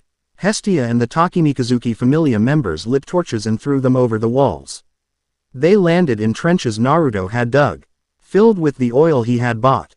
A wall of fire erupted around the fortress, forcing the attackers back, their ladders burning. The crowd cheered, getting more of a show than they'd expected. In the Loki Familia box, Finn Diemny watched with a thoughtful expression. Clever. He's using guerrilla tactics to slow them down and manage the numbers. But it won't last. He was right. The Ishtar Familia's mages stepped forward, chanting in unison. A wave of water magic doused the flames, hissing and steaming. The assault resumed. All right, Naruto said, stretching his neck. My turn. He made a single hand sign. Taju Kage Bunshin no Jutsu. In a wave of smoke, 50 Narutos appeared on the fortress walls. Each one wore one of the cheap, blank masks he'd bought. The crowd gasped. The Loki Familia executives sat bolt upright. They had heard the rumors, but seeing it was something else entirely.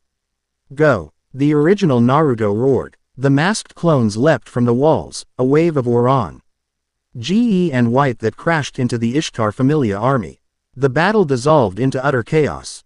The clones weren't as strong as the real Naruto, but they were fast, agile, and fought with a coordinated tactical brilliance that the brute force Amazonesses couldn't handle. They didn't try to win fights. They harassed, disarmed, and disrupted, their primary goal to sow confusion and break the enemy's command structure. The real Naruto moved like a phantom through the battle. He was a blur of motion, targeting the enemy commanders. He appeared before a massive, bull-headed Amazonas, sidestepped her wild swing, and disabled her with a series of precise strikes to her joints, leaving her on the ground, groaning. He used explosive tags to destroy siege equipment before it could be used. The Bat, Lo was a masterclass in asymmetrical warfare. A single man and his phantom army were holding off a force 100 times their size. But it was a losing battle. The clones could be dispersed with a solid hit, and the sheer number of Amazonesses was beginning to tell.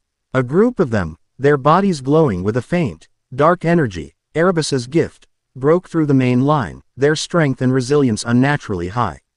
They smashed through the fortress gate with a battering ram. There inside, Hestia screamed. The fighting moved into the confined corridors of the wooden fort. It was a brutal, close-quarters slugfest. Naruto was everywhere, a whirlwind of destruction, but he couldn't be everywhere at once. The Takemikazuki Familia, brave as they were quickly overwhelmed. The enemy was pushing upwards, floor by floor, towards Bell. High in the Loki Familia box, Ice was on her feet, her hand gripping the hilt of her sword so tightly her knuckles were white. She watched Naruto fighting, outnumbered and surrounded, yet refusing to yield. She saw his clones fighting to protect the downed Takemikazuki members, shielding them from killing blows and taking the hit themselves, dissolving into smoke. He wasn't just fighting to win. He was fighting to protect everyone. Finn, she said, her voice tight. We have to do something. We can't, Finn replied, his face grim. The rules of the war game are absolute. Interference is forbidden. It would mean war between our familias. Then to hell with the rules. Bet Loga snarled unexpectedly. For all his bluster, the werewolf respected a good fight. And this was one for the ages. This ain't a war game, it's a dog piling. It's dishonorable. Bet is right, Riveria said, her elven features set in a stern frown. This has gone too far. The use of that corrupted energy is a perversion of the game's spirit. Finn was torn. He was a pragmatist, a strategist. Intervention was the wrong move. But watching the scene below, it felt wrong to do nothing. Ice didn't wait for his decision. She saw a group of the empowered Amazonesses break through the final staircase, their eyes set on the door to Bell's room. Naruto was pinned down on the floor below, holding off Frine and a dozen others. He wasn't going to make it in time. In that moment, something inside Ice snapped. It was the culmination of weeks of their nightly spars, of him breaking down her defenses. Both physical and emotional, he had shown her what it meant to fight for others, not just for a distant, all-consuming vengeance. He had shown her the strength of connection. And she would not stand by and watch him fail, watch his family be torn apart, because of politics and rules. I'm not fighting as a member of the Loki Familia, she declared, her voice ringing with a newfound, startling clarity that silenced the entire box. I'm fighting for my own reasons. Before Finn could even protest, she leapt. She jumped from the railing of the executive box, a fall of over 50 feet. The crowd gasped, a collective roar of disbelief. She landed in the arena with a soft thud, her knees bending to absorb the impact. Her wind magic, aerial, flared to life, a shimmering emerald cyclone around her. She didn't hesitate. She blurred into motion, a golden-haired comet streaking towards the broken gate of the fortress. The Ishtar guards outside, stunned, tried to stop her. She moved through them like they were standing still, her rapier, desperate, a silver flicker. She didn't kill them. She disarmed, disabled, and discarded them with the same ruthless efficiency Naruto had shown her. She burst into the fortress just as the Amazonesses smashed down the door to the top room, revealing a terrified Belle and Haruhime. "Get away from them," Ice said, her voice as cold as ice. The Amazonesses, shocked by her appearance, snarled and charged. "The Sword Princess. What is she doing here? Kill her too." On the floor below, Naruto felt her presence. He felt the surge of her power, the pure, clean wind of Ariel. He threw Freya off him with a burst of strength and glanced up through a hole in the ceiling. He saw her, a lone golden warrior, standing as a shield in front of his friends. A fierce, proud grin split his face. She came. The battle turned. The arrival of Ice Wallenstein, the Sword Princess, was a cataclysmic shift. She was a one-woman army, Our blade a song of death to the Ishtar familia's hopes. Downstairs, Naruto, invigorated by her choice, fought with renewed ferocity. Together, though separated by a floor, they began to systematically dismantle the invading army. But Ishtar, watching from her throne, was screaming in fury. "More! Send in the reserves! Use the gift! I want them crushed!" The corrupted Amazonesses, their eyes glowing with black light, rallied. Their strength and regeneration were monstrous. One of them managed to land a brutal blow on Ice, sending her stumbling back. They were pushing her back, their sheer, unnatural resilience wearing her down. "Now, Haruhime!" Belle shouted, his fear momentarily forgotten in the heat of the moment. "Do it now!" Haruhime, her eyes filled with tears of terror and determination, nodded. She had practiced the chant with Naruto, focusing her mind, honing her intent. This time, her power would not be used to create an illusion for others' pleasure. It would be a shield to protect her new family. She raised her hands, a golden light emanating from them. She focused on the two incandescent souls fighting for her. One, a tempest of green wind. The other, a roaring sun of orange chakra. "Kokono," she chanted, her voice ringing with newfound power. She poured all her will, all her hope, all her gratitude into the spell. The level boost. A wave of shimmering golden magic washed over the fortress. Ice felt it first, a surge of power so immense it took her breath away. The world sharpened, colors became more vibrant, sounds more distinct. The nagging fatigue from the fight vanished, replaced by an intoxicating, limitless strength. Her fauna, her very soul, sang as it was pushed beyond its limits. Her level 5 abilities were momentarily boosted to the strength of a level 6. The Amazonesses before her no longer seemed like a threat. They seemed fragile. Naruto felt it like a lightning strike. The sage energy he was passively drawing from the world suddenly surged, amplified tenfold by Haruhime's magic. His already formidable power skyrocketed into a realm he had only ever touched in the most desperate moments of the war. It was overwhelming, a tidal wave of pure energy. His body lit up like a beacon. A visible aura of golden chakra flaring to life around him, so bright it was blinding. "What is this power?" Freya gasped, stumbling back from the sheer pressure he was now emitting. Naruto looked down at his hands, feeling the immense, untamed energy coursing through him. He looked up, through the ceiling, and met Ice's wide, shocked eyes. He gave her a grin. "Let's finish this," he roared, his voice booming through the fortress. He brought his hands together. A clone appeared, and together they began to form a new attack. But this time, it was different. He poured the massive, amplified sage chakra into the technique. The familiar high-pitched shriek of the Rasengan was joined by a sound like a hurricane, as 4 massive, razor-sharp blades of wind erupted from the sphere. Spinning with terrifying speed, Futon. Rasenshuriken. Upstairs, Ice moved. She was no longer just a swordswoman. She was a storm. Her wind, amplified by the level boost, was a physical weapon. She didn't just attack. She became a tempest of silver and green, tearing through the remaining Amazonesses, her movements too fast for the eye to follow. Downstairs, Naruto unleashed his attack. He didn't throw it, he slammed it into the main support pillar of the central floor. The Rasenshuriken didn't explode, it expanded, a grinding vortex of microscopic wind blades that disintegrated everything they touched on a cellular level.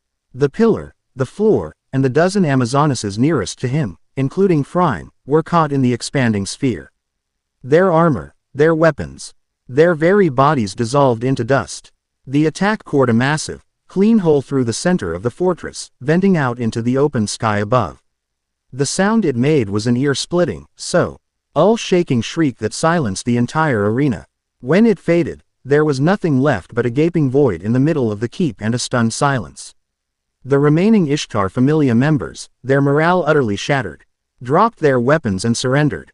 The 1-hour mark had not yet been reached, but the battle was over. The king had not been captured. The Hestia Familia had won.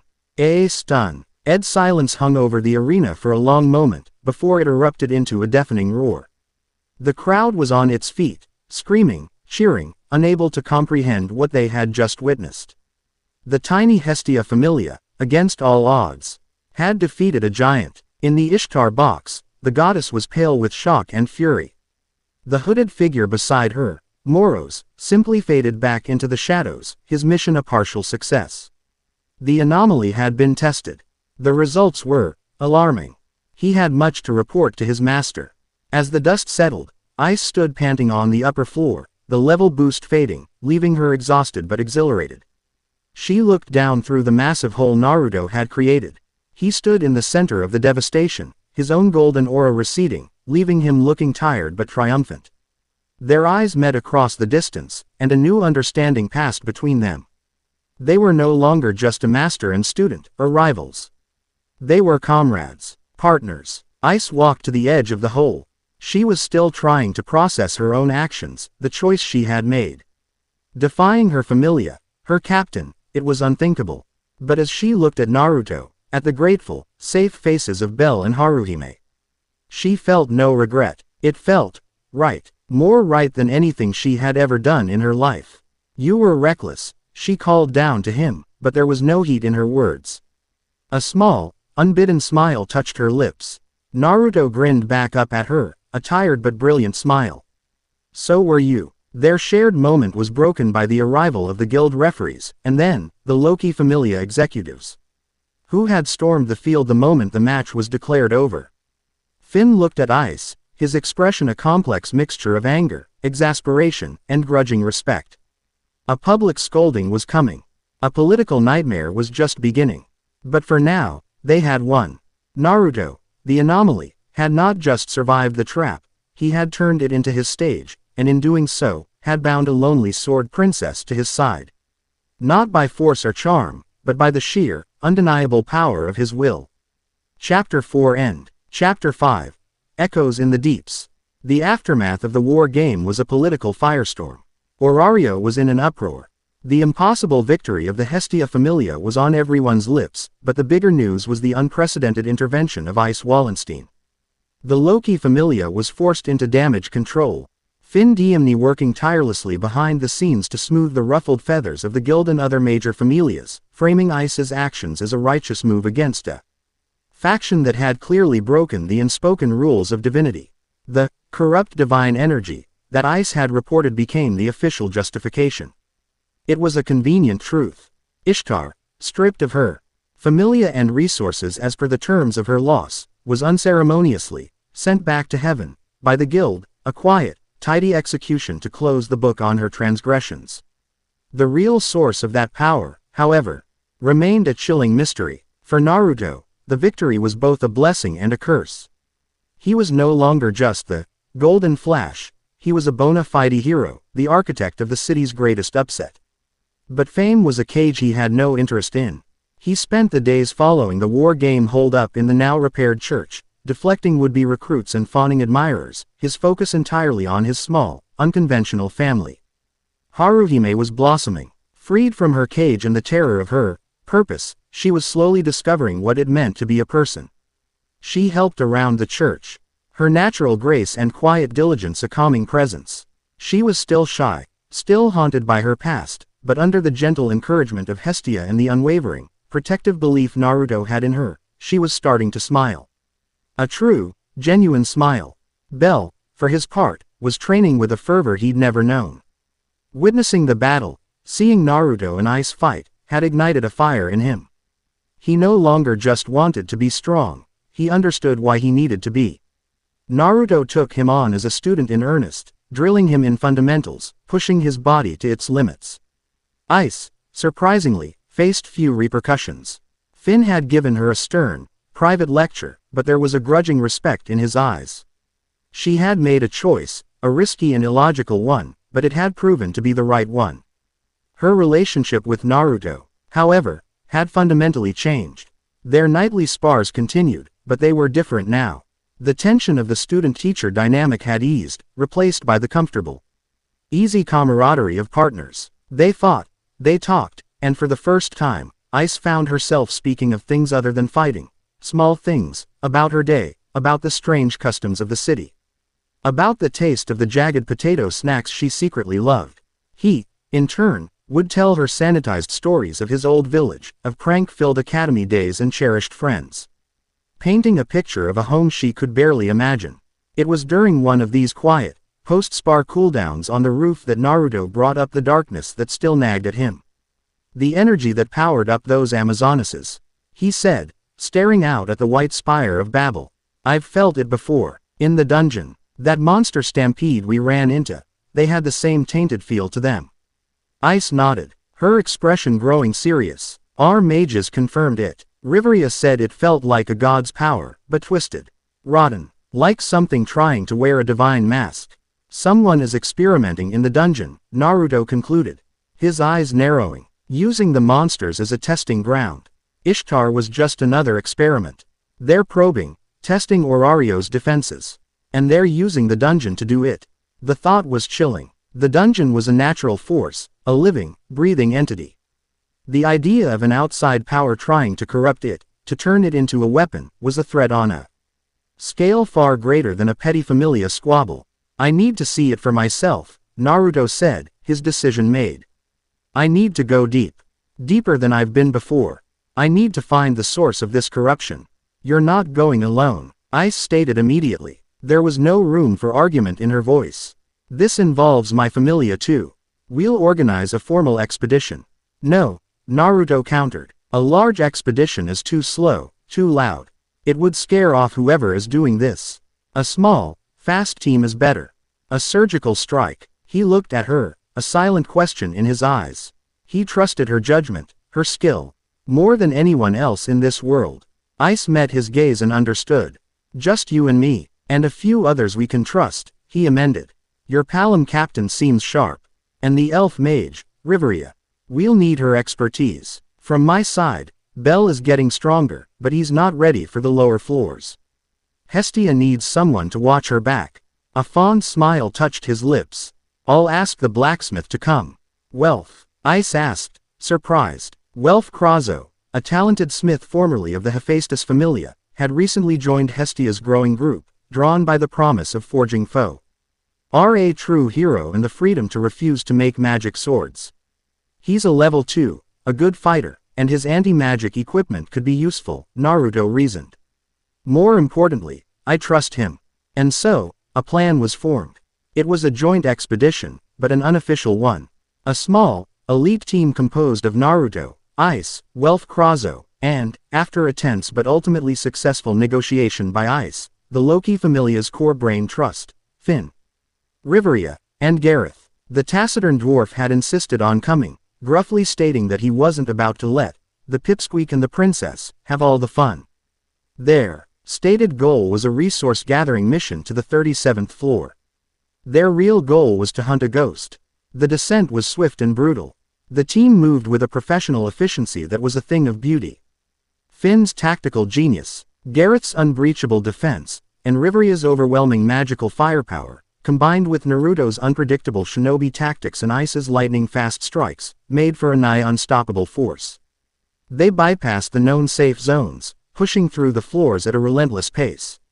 As they ventured below the 25th floor, into the so-called large tree labyrinth, the change became undeniable. The monsters were more aggressive, their eyes glowing with that same faint, sickly black light. They fought with a frenzied, unnatural ferocity, ignoring wounds that should have been debilitating.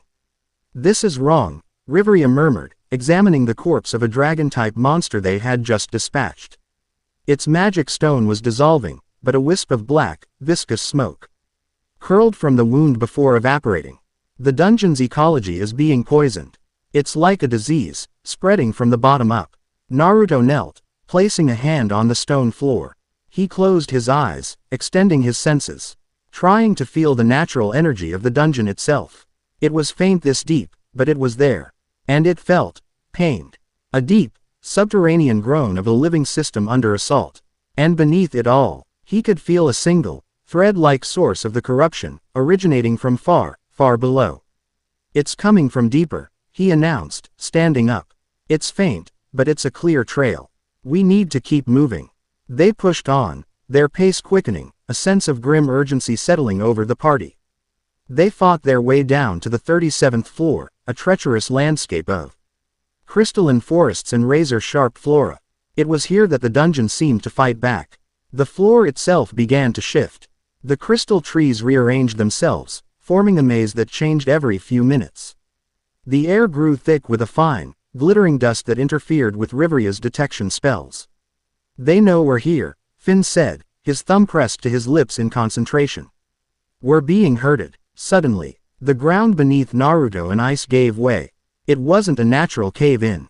The crystalline floor simply dissolved into glittering sand, dropping them into a dark, narrow chute. "Naruto, Ice," Welf yelled, rushing to the edge of the newly formed pit, but it was already reforming, a solid sheet of crystal sealing them off. "It's a trap," Gareth roared, slamming his axe against the new floor. "It didn't even leave a scratch." "We're separated," Riveria confirmed, her face pale. "I can't feel their presence anymore. It's like they've been erased from this floor." Naruto and Ice tumbled through the darkness, sliding down a smooth, frictionless tunnel for what felt like an eternity before being unceremoniously dumped into a massive, dark cavern. They landed in a crouch, instantly back to back, their senses on high alert. The cavern was vast, larger than any they had seen. The air was unnaturally cold and utterly silent. There were no glowing fungi, no light-emitting crystals. The only illumination was the faint, green glow from Ice's rapier. "Looks like they wanted a private audience," Naruto said, his voice low. He extended his sage senses, but the feeling was bizarre. The cavern felt dead, disconnected from the rest of the dungeon. A sound echoed in the darkness.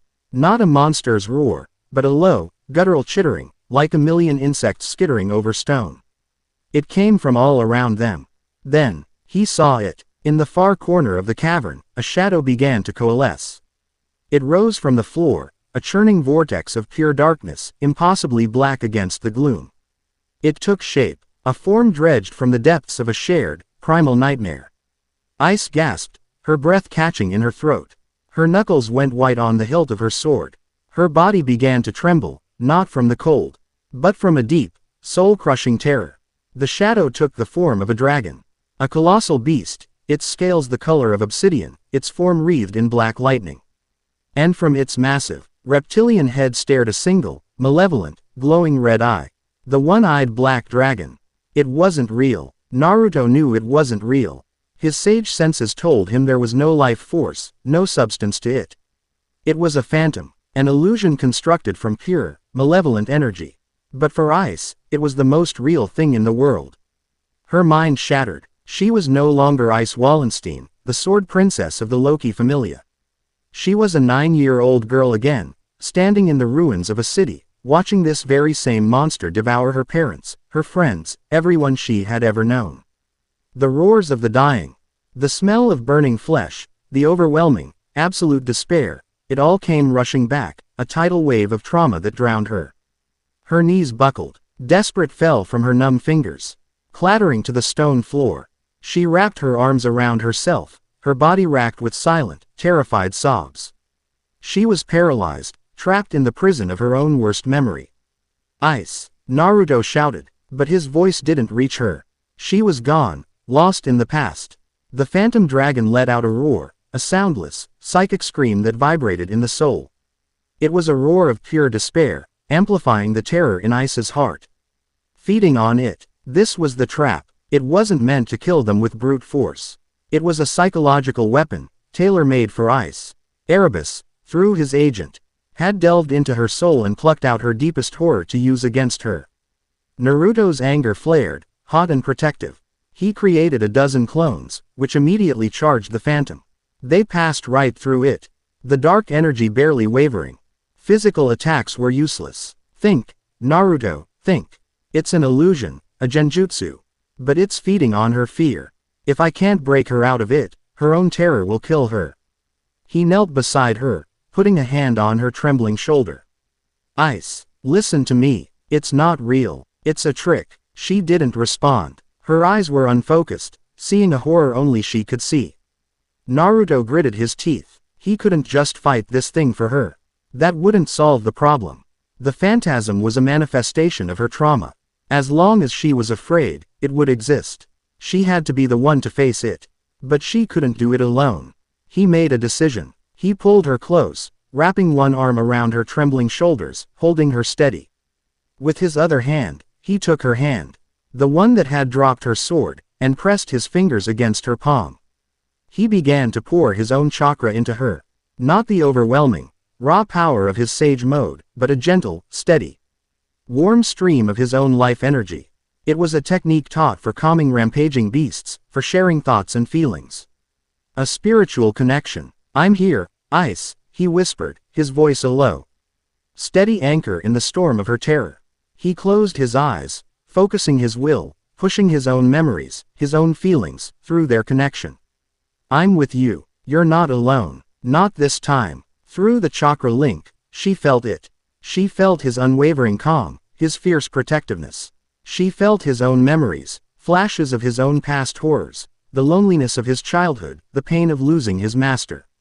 The despair of seeing his village destroyed. She felt the immense weight of the burdens he had carried. But through it all, she felt something else, something she had never truly understood. An unbreakable, irrational, glorious hope. A will that refused to be extinguished, no matter how dark the world became. His strength wasn't just physical. It was spiritual, and he was offering it to her.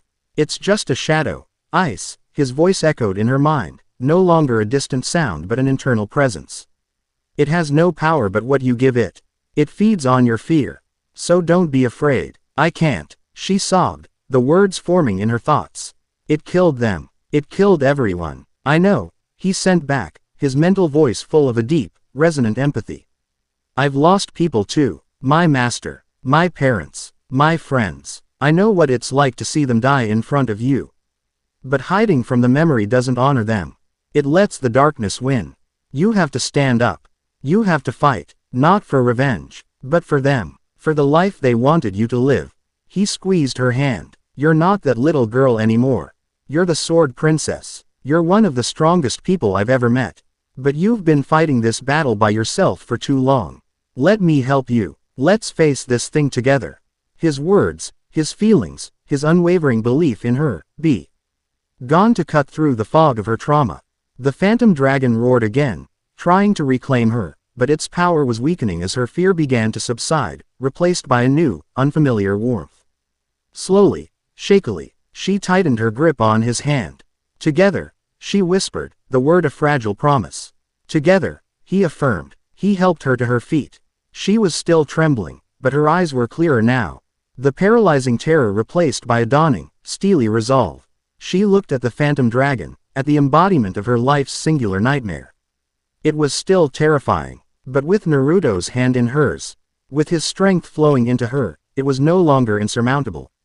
She bent down and picked up her sword. She held it in a two-handed grip, her stance unsteady but firm. Naruto stood beside her, not in front of her. He was a pillar of support, not a shield to hide behind.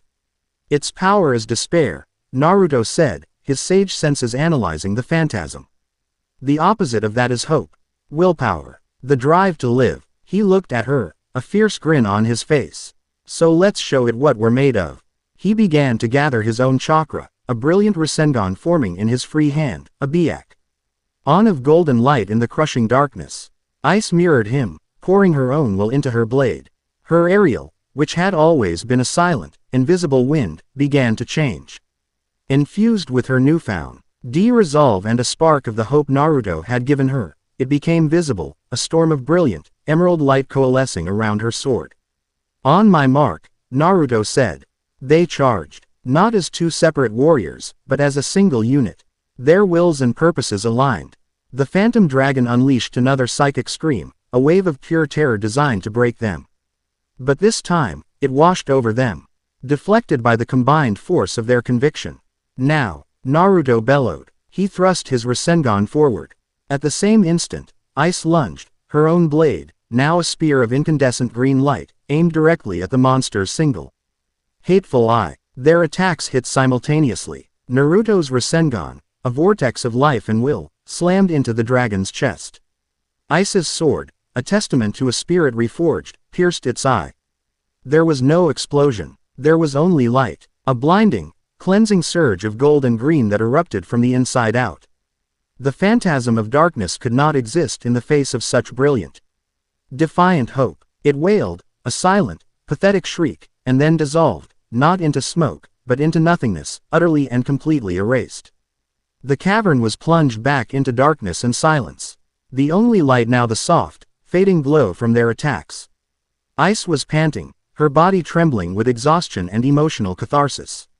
The weight she had carried on her shoulders for a decade, the nightmare that had driven her every action, had not vanished. But for the first time, it felt lighter, manageable. She had faced it, and with help, she had won. Tears streamed down her face. But they weren't tears of terror or grief. They were tears of relief.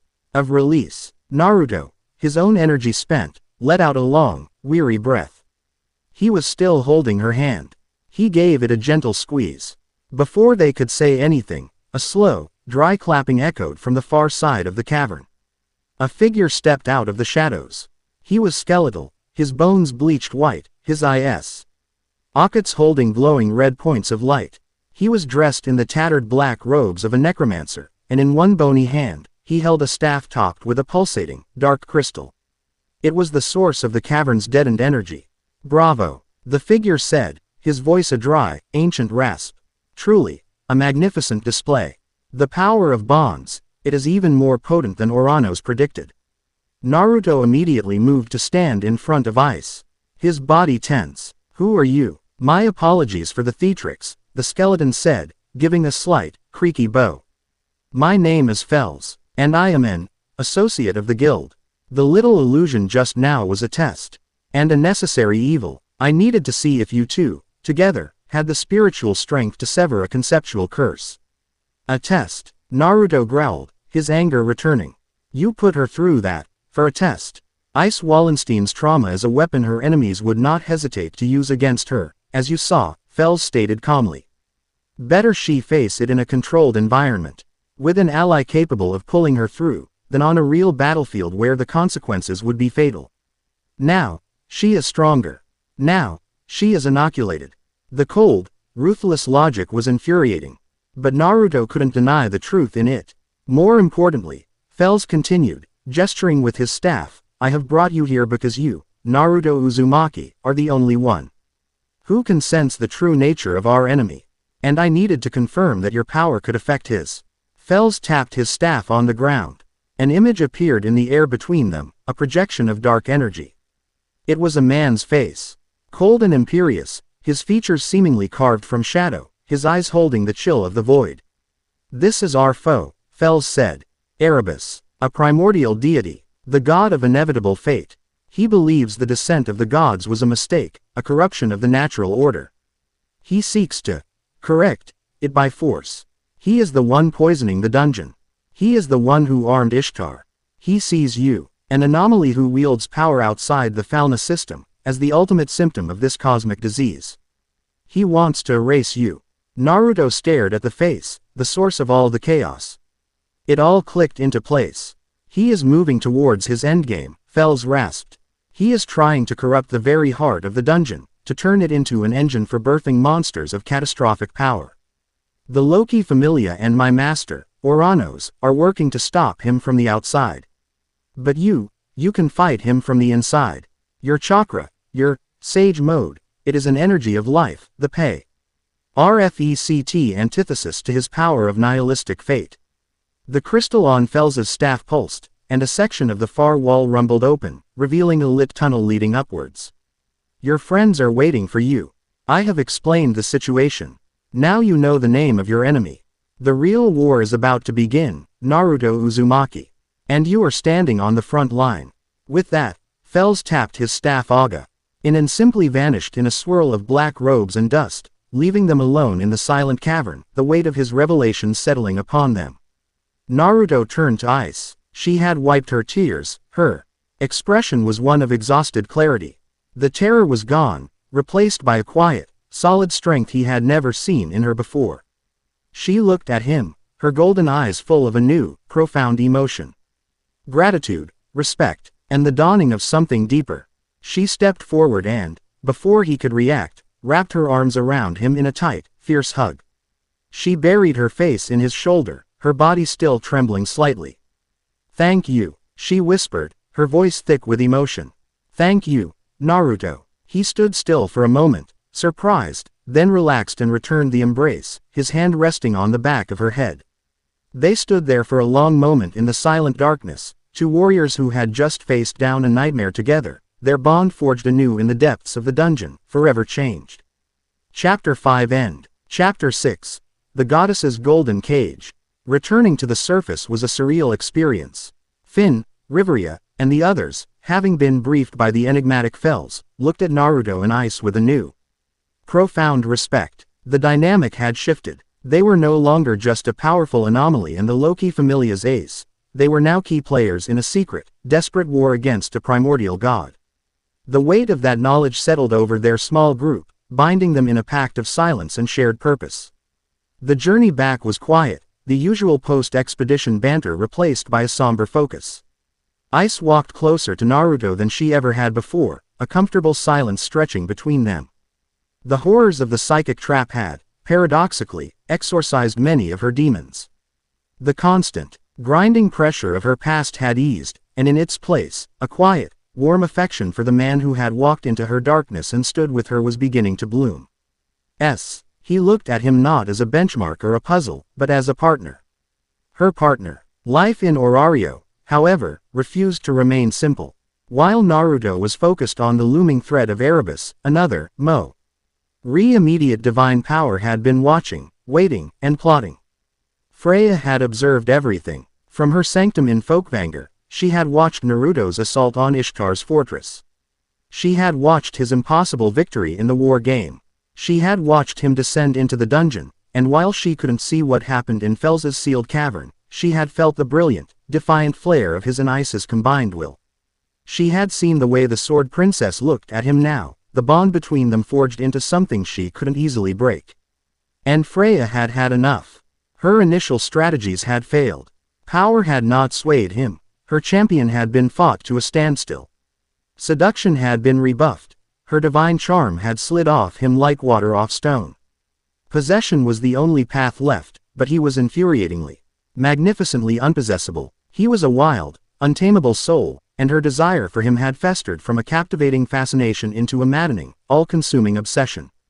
She had given him the chance to come to her freely.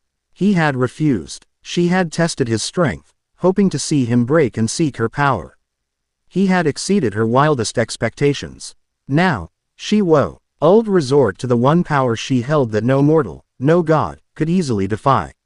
She was the goddess of beauty. If he would not choose to be hers, she would simply rewrite the world so that he already was. It happened overnight. Naruto awoke to the smell of fresh bread and the sound of cheerful humming. It was Hestia, but her voice was different. Lighter. He sat up, his senses immediately telling him something was wrong. The air in the church felt different. Thicker. Cloyingly sweet. He walked out of his small room into the main hall. Hestia turned from a small, makeshift oven, a basket of perfectly baked rolls in her hands. She was wearing a new, cleaner dress. The church itself was pristine. The crumbling walls were repaired, the leaky roof was patched, and new, Comfortable furniture had replaced their rickety old crates. "Good morning, Captain," Hestia chirped, her smile radiant. "Did you sleep well? I made your favorite rolls, just the way you like them."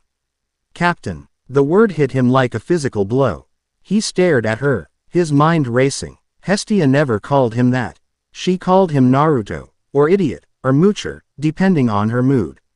Captain was a title of formal deference. And since when did he have favorite roles? "Hestia, what's going on?" he asked, his voice cautious. "Where did all this come from?" She tilted her head, her expression one of genuine confusion. "What do you mean? It's always been like this. Are you still sleepy, Captain? You've been working so hard leading the Familia, maybe you need more rest." His blood ran cold. He looked into her eyes, the eyes of his friend, his goddess, and saw an unwavering, placid belief in the words she was speaking. Her memories had been altered. He backed away slowly, his mind reeling. Genjutsu, a citywide illusion. He burst out of the church doors into the morning sun. The street was bustling, but it was different. The people of Orario, who usually gave their church a wide berth, now smiled and waved at him.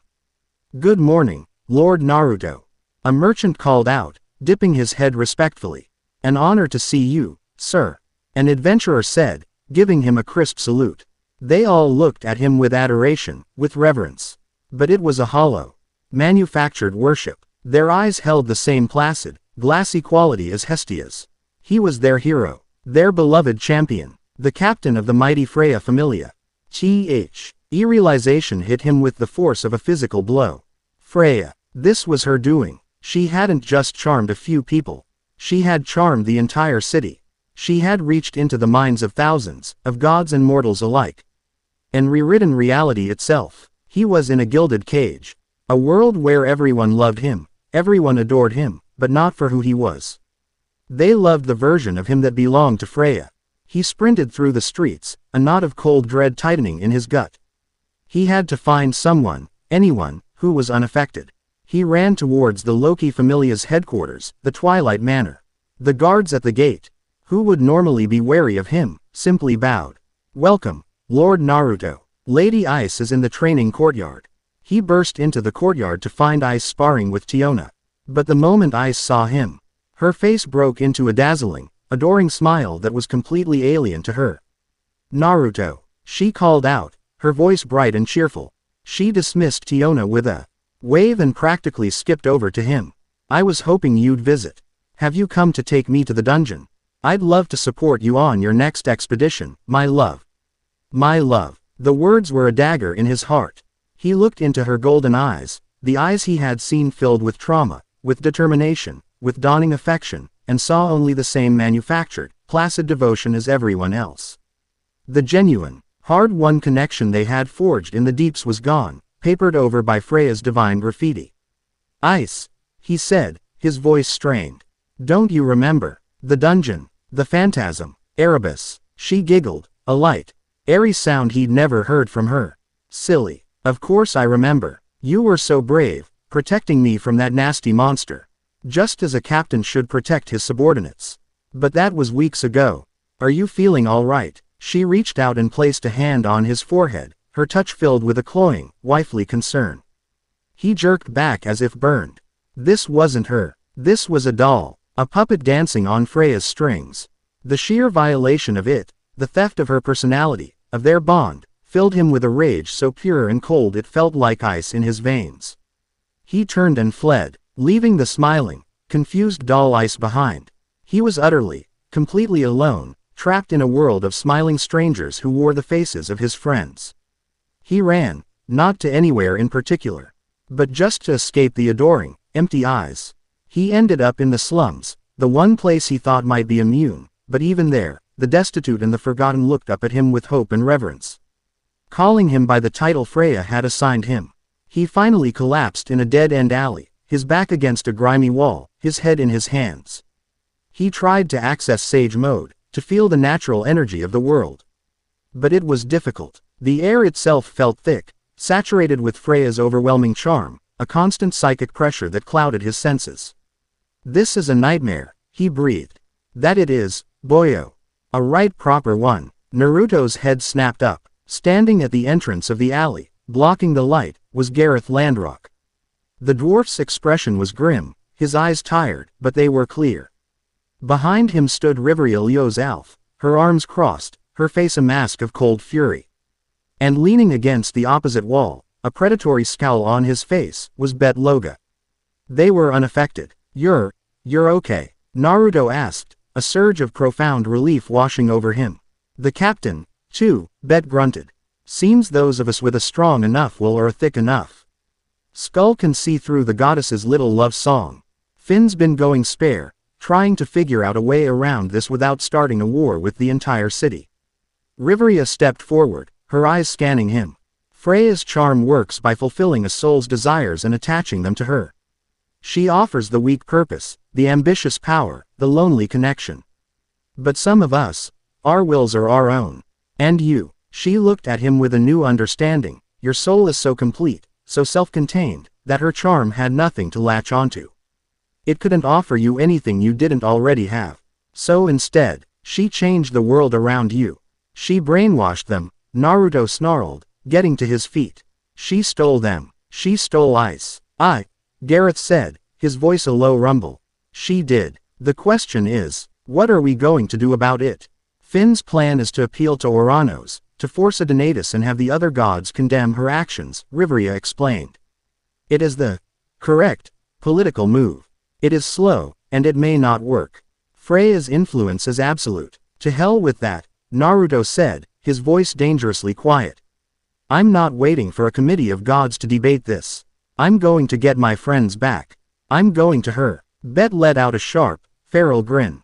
Now you're talking. A direct assault on Folkvanger. I'm in. No, Naruto said, surprising them. This isn't a battle of armies. This is between me and her. You try to help, and you'll be fighting the entire city, including your own familia. All I need you to do is keep the rest of the world busy. He looked at them, the last sane people in a world gone mad. Can you do that? Gareth slammed the butt of his axe on the ground. Just tell us what you need, lad. An hour later, Naruto stood before the gates of Folkvanger. He didn't sneak in. He didn't fight his way past. He walked right up to the front door. The Freya Familia guards, their eyes filled with zealous devotion, bowed low. Welcome home, Captain, they chorused. The goddess is waiting for you in her chambers. He walked through the pristine halls of his gilded prison. The powerful adventurers who had once looked at him with predatory assessment now beamed at him, clapping him on the back, calling him brother. He passed Ottar, the king, who stood guard outside Freya's chambers. The boar, the most powerful adventurer in the world, gave him a respectful nod. Even his will had been bent. She is overjoyed for your return, Captain, Ottar said, his voice flat but the words laced with the same artificial warmth as everyone else's. He opened the doors for Naruto. He stepped inside. The room was the same as before, the ceiling a dome of stars. But this time, Freya was not lounging on a divan. She stood in the center of the room, dressed not in a sheer gown, but in an elegant, form-fitting white dress. She looked less like a seductress and more like a bride. Her smile was one of pure, unadulterated triumph. Welcome home, my love, she said, her voice a silken purr of victory. Naruto walked slowly towards her, his footsteps echoing in the silent room. He stopped a few feet away, his expression unreadable, his blue eyes cold as ice. This is your grand plan? He asked, his voice devoid of emotion. You couldn't win me, so you decided to steal the whole world instead. I did not steal it, she replied, her smile unwavering. I perfected it. I gave everyone what they truly wanted. I gave them a hero to believe in. I gave them a symbol of hope. I gave you the adoration you deserve. Every person in this city loves you now, Naruto. Truly and completely. Is it not wonderful? Quote, no, he said, his voice a low, dangerous growl. It's a lie. You took my friends. You took Hestia, Belle, Haruhime, you took Ice. You hollowed them out in two. RNED them into puppets that sing your praises. You didn't give me a world of adoration. You gave me a world of ghosts. They are not ghosts, they are happy. She insisted, taking a step closer. I have lifted their burdens. Belle no longer has to struggle for strength. he has a strong captain to follow. Hestia no longer has to worry about debt, her familia is the most revered in the world. And the Sword Princess, I have freed her from her pointless obsession with a dead dragon. I have given her a new purpose, to love you. The you that is mine. That was the final straw. The casual, arrogant dismissal of Ice's struggle, of the battle they had fought together in the dark, ignited the cold fury in Naruto's soul into a raging inferno. You don't get to do that, he snarled, the pressure of his chakra flaring to life, pushing back against the cloying charm that saturated the room. You don't get to decide what their purpose is. You don't get to erase their struggles and call it a gift. Their pain, their fears, their hopes, that's what makes them who they are. It's what makes them strong. You didn't free them. You lobotomized them. He took a step forward, his presence now a palpable force, a raw, untamed storm of will that made the very air in the room crackle. Freya's smile finally faltered, a flicker of unease in her violet eyes. I am giving you everything, she cried, her voice rising. I am offering you a perfect world, a perfect life. Why do you fight it? Because it's not real, he roared, his voice shaking the room. I don't want a perfect world. I don't want adoring puppets. I don't want a goddess who has to cheat to get what she wants. He was right in front of her now, his eyes blazing with a righteous, heartbreaking fire. I want my friends back, he said, his voice dropping to a raw, intense whisper. I want the loud, insecure goddess who gave me a home when I had nothing. I want the scared, earnest kid who wants to be a hero on his own terms. I want the quiet, broken girl who is learning to smile again. And I want the lonely, stubborn sword princess who is stronger than she knows, who fought her own nightmare and won. He reached out, but he didn't grab her. He gently cupped her face in his hands, forcing her to look at him, to see the utter, devastating sincerity in his eyes. I don't want the goddess of beauty, he said, his voice breaking with the sheer force of his emotion. I want Freya, the real Freya, the one who is so lonely she feels the need to build a cage like this. The one who is so afraid of being rejected that she can't bear to let anyone have a choice. I want her, the flawed, selfish, lonely goddess underneath all this. Freya stared at him, her mind reeling. No one had ever spoken to her like this. No one had ever dared to look past the divine mask, to see the ancient, aching loneliness she had hidden for eons. He wasn't rejecting her. He was doing something far more terrifying. He was seeing her. He was demanding her true self, with all its imperfections, all its ugliness. He was rejecting her perfect gift, and in its place, he was offering something she hadn't known in millennia, a chance at a genuine connection. A connection not built on charm or power, but on mutual, flawed, terrifying truth. Tears, real and shimmering, welled in her violet eyes. The perfect, divine composure she had maintained for ages began to crack.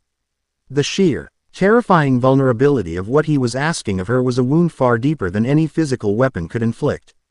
To be loved for her true self, it was the one thing she had always craved and the one thing she had believed impossible. You would choose me, she whispered, her voice a fragile, broken thing. The real me, even knowing what I am, what I've done. I'm not choosing you, Naruto said, his voice softening, his thumbs gently wiping away her tears. I'm giving you the chance to let me. The chance to let them, he gestured vaguely to the city outside, choose you.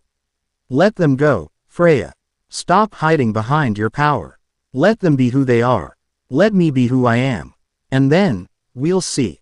That's the only way this works. The only way it's real. A great, shuddering sob escaped her. It was the sound of a dam breaking, of millennia of carefully constructed walls crumbling to dust. The choice he presented her was the most terrifying gamble of her immortal life. To relinquish control, to give up her greatest power, on the slim, in proven hope that what remained of her would be enough. While this emotional battle raged in the tower, a physical one was beginning outside. As per Naruto's plan, Bet Loga, screaming insults about the Freya familia's supposed weakness, had publicly challenged Alan Frommel, Freya's fastest executive, to a race around the city walls. The blatant provocation drew a massive crowd, pulling the attention of a huge portion of the city's adventurers. Simultaneously, Gareth and Riveria had staged a training accident in the central square. where the dwarf's axe had slipped, and was now embedded in a fountain, leading to a loud, boisterous argument that drew even more onlookers. The distractions were working, pulling the city's eyes away from Folkvanger. But there was one complication they hadn't foreseen. Erebus had, with Aurario's attention captivated by Freya's charm and the Loki Familia's diversions, a hidden gate to the dungeon's lower levels. One known only to Oranos and a few others, became vulnerable. A squad of monsters, their bodies twisted and corrupted, their eyes glowing with black energy, poured out. Led by a hulking creature that looked like a grotesque fusion of a minotaur and an insect. They made a beeline for a hidden temple dedicated to Oranos, their goal clear, to sever the guild's last direct connection to the dungeon's core. They were met by a single, grim-faced Palom. Fin Diemni. He had anticipated this. He knew Erebus would use the chaos. He stood alone, his spear held steady. He couldn't stop them, not by himself. But he could delay them. Back in the tower, Freya made her choice. With a final, heart-wrenching sob, she squeezed her eyes shut. "All right," she whispered, the woe road costing her more than anything she had ever given. "All right." She collapsed against him, her body trembling, and the world changed. It was like a note in a symphony, held for too long, finally being released. A psychic pressure that had been weighing on the entire city simply vanished. In the streets, people stumbled, shaking their heads as if waking from a long, strange dream. Memories, conflicted and confused, flooded their minds. They remembered loving Naruto, their perfect champion, but they also remembered who he truly was. The cognitive dissonance was a painful, jarring shock. In the training yard of the Twilight Manor, Ice stumbled back, clutching her head. The adoring smile fell from her face, replaced by a look of horrified confusion. "Naruto, my love," she murmured, then her eyes widened as her real memories. The memories of the dungeon, of Fells, of their shared victory over her trauma, came rushing back. The artificial feelings were burned away by the raw, genuine power of what they had truly built. "Freya," she snarled, her voice filled with a cold, protective fury she had never felt before. "Hestia, Belle, Haruhime," they all gasped, the world snapping back into sharp, painful focus. In the tower, Freya sagged against Naruto, spiritually and emotionally exhausted, vulnerable in a way she had not been since before she descended from heaven. She had dropped her shield. She had relinquished her power. She had made her gamble. Naruto held her, feeling the shift, feeling the world return to normal. He had won. He had faced down a goddess not with fists or power, but with emotional honesty. And he had achieved the impossible. But as the psychic noise of Freya's charm faded, his sage senses, now crystal clear, screamed a warning. He felt a surge of familiar, RRUPT power welling up from deep within the city. He felt the desperate, defiant flare of Finn's life force as he fought against overwhelming odds. Erebus had made his move. The real battle was just beginning. Chapter 6 End. Chapter 7. The God of Unwritten Fates. The instant Freya's charm broke, the city of Aurario plunged into a state of collective, dizzying confusion. It was like waking from a dream you couldn't quite remember. The phantom emotions still clinging to you but the logic gone.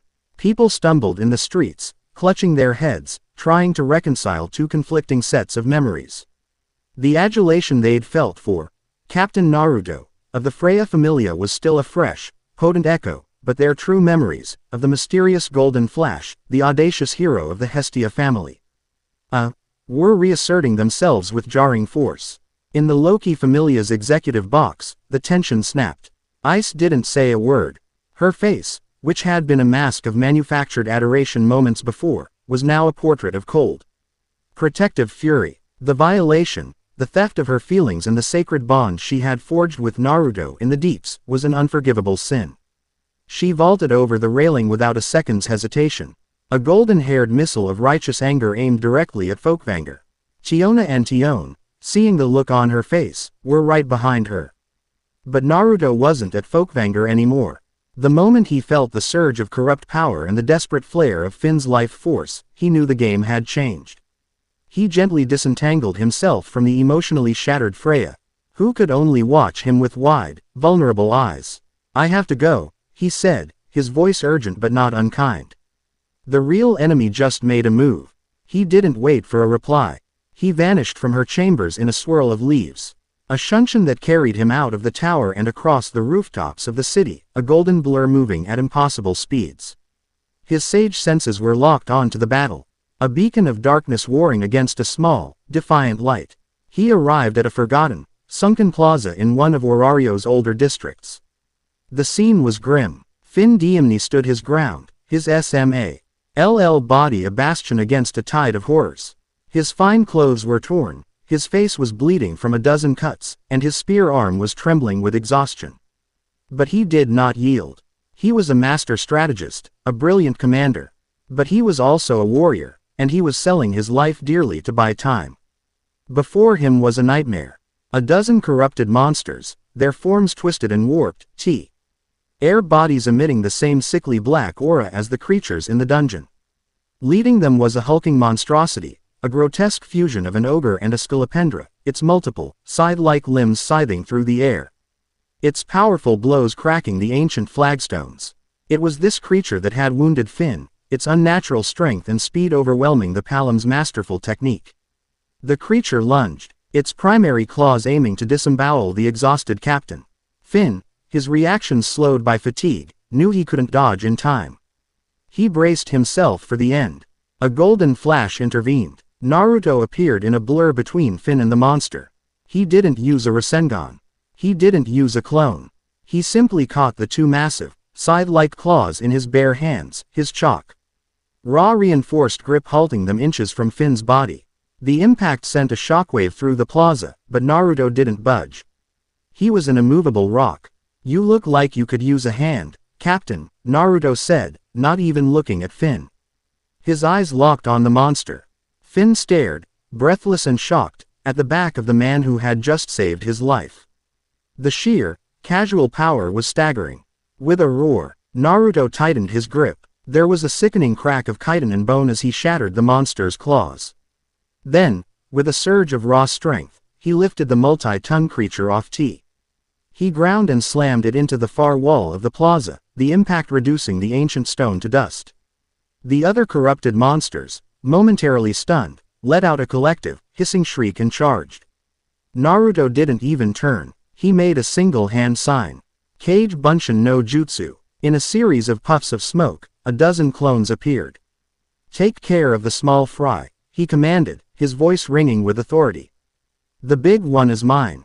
The clones engaged the twisted monsters, a whirlwind of precise, deadly combat. Naruto turned his attention to the main creature as it pulled itself from the rubble.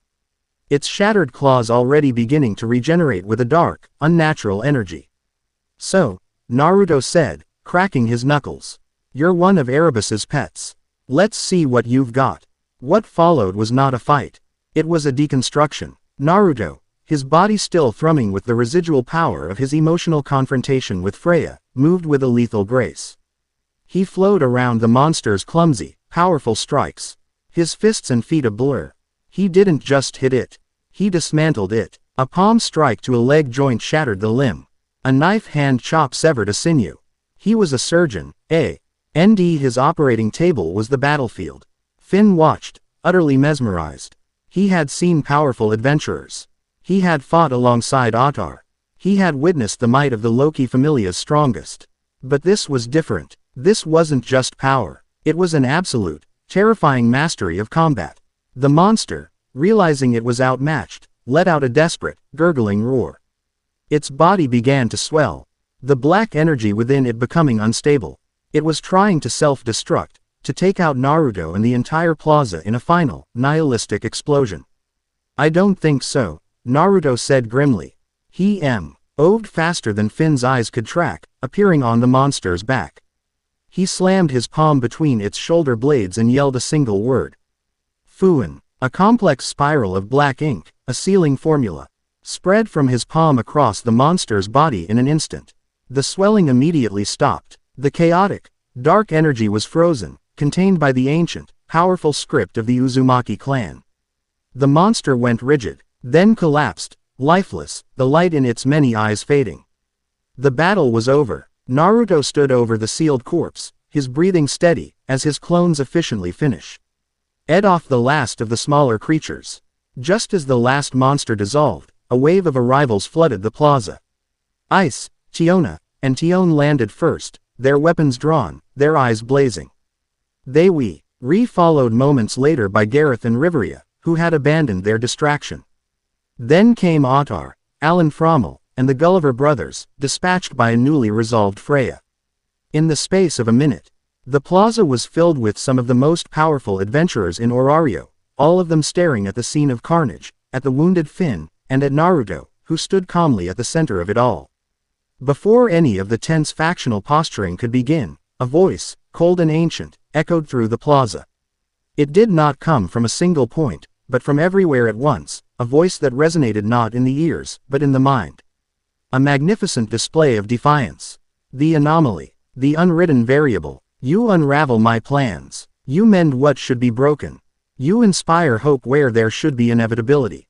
Every head snapped up. On the roof of the tallest building overlooking the plaza, a figure had appeared. He was tall and regal, clad in robes the color of a starless midnight sky.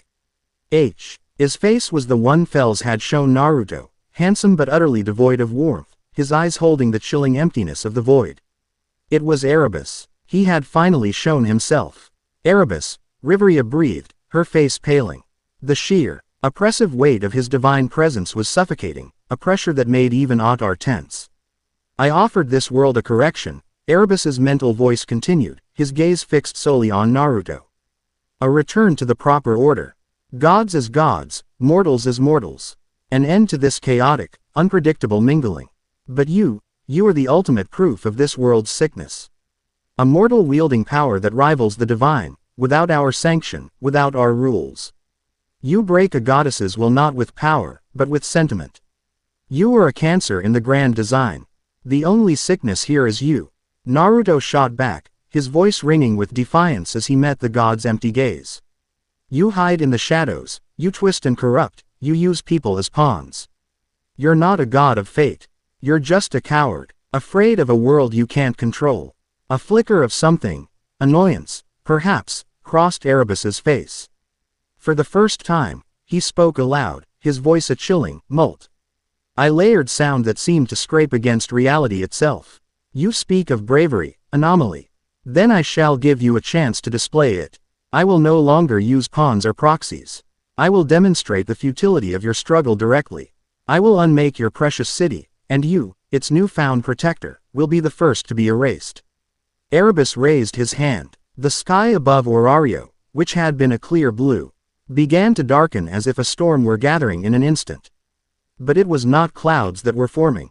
It was a sphere of pure, churning darkness, a vortex of anti-energy that began to descend upon the city center. Aimed directly at the Babel Tower.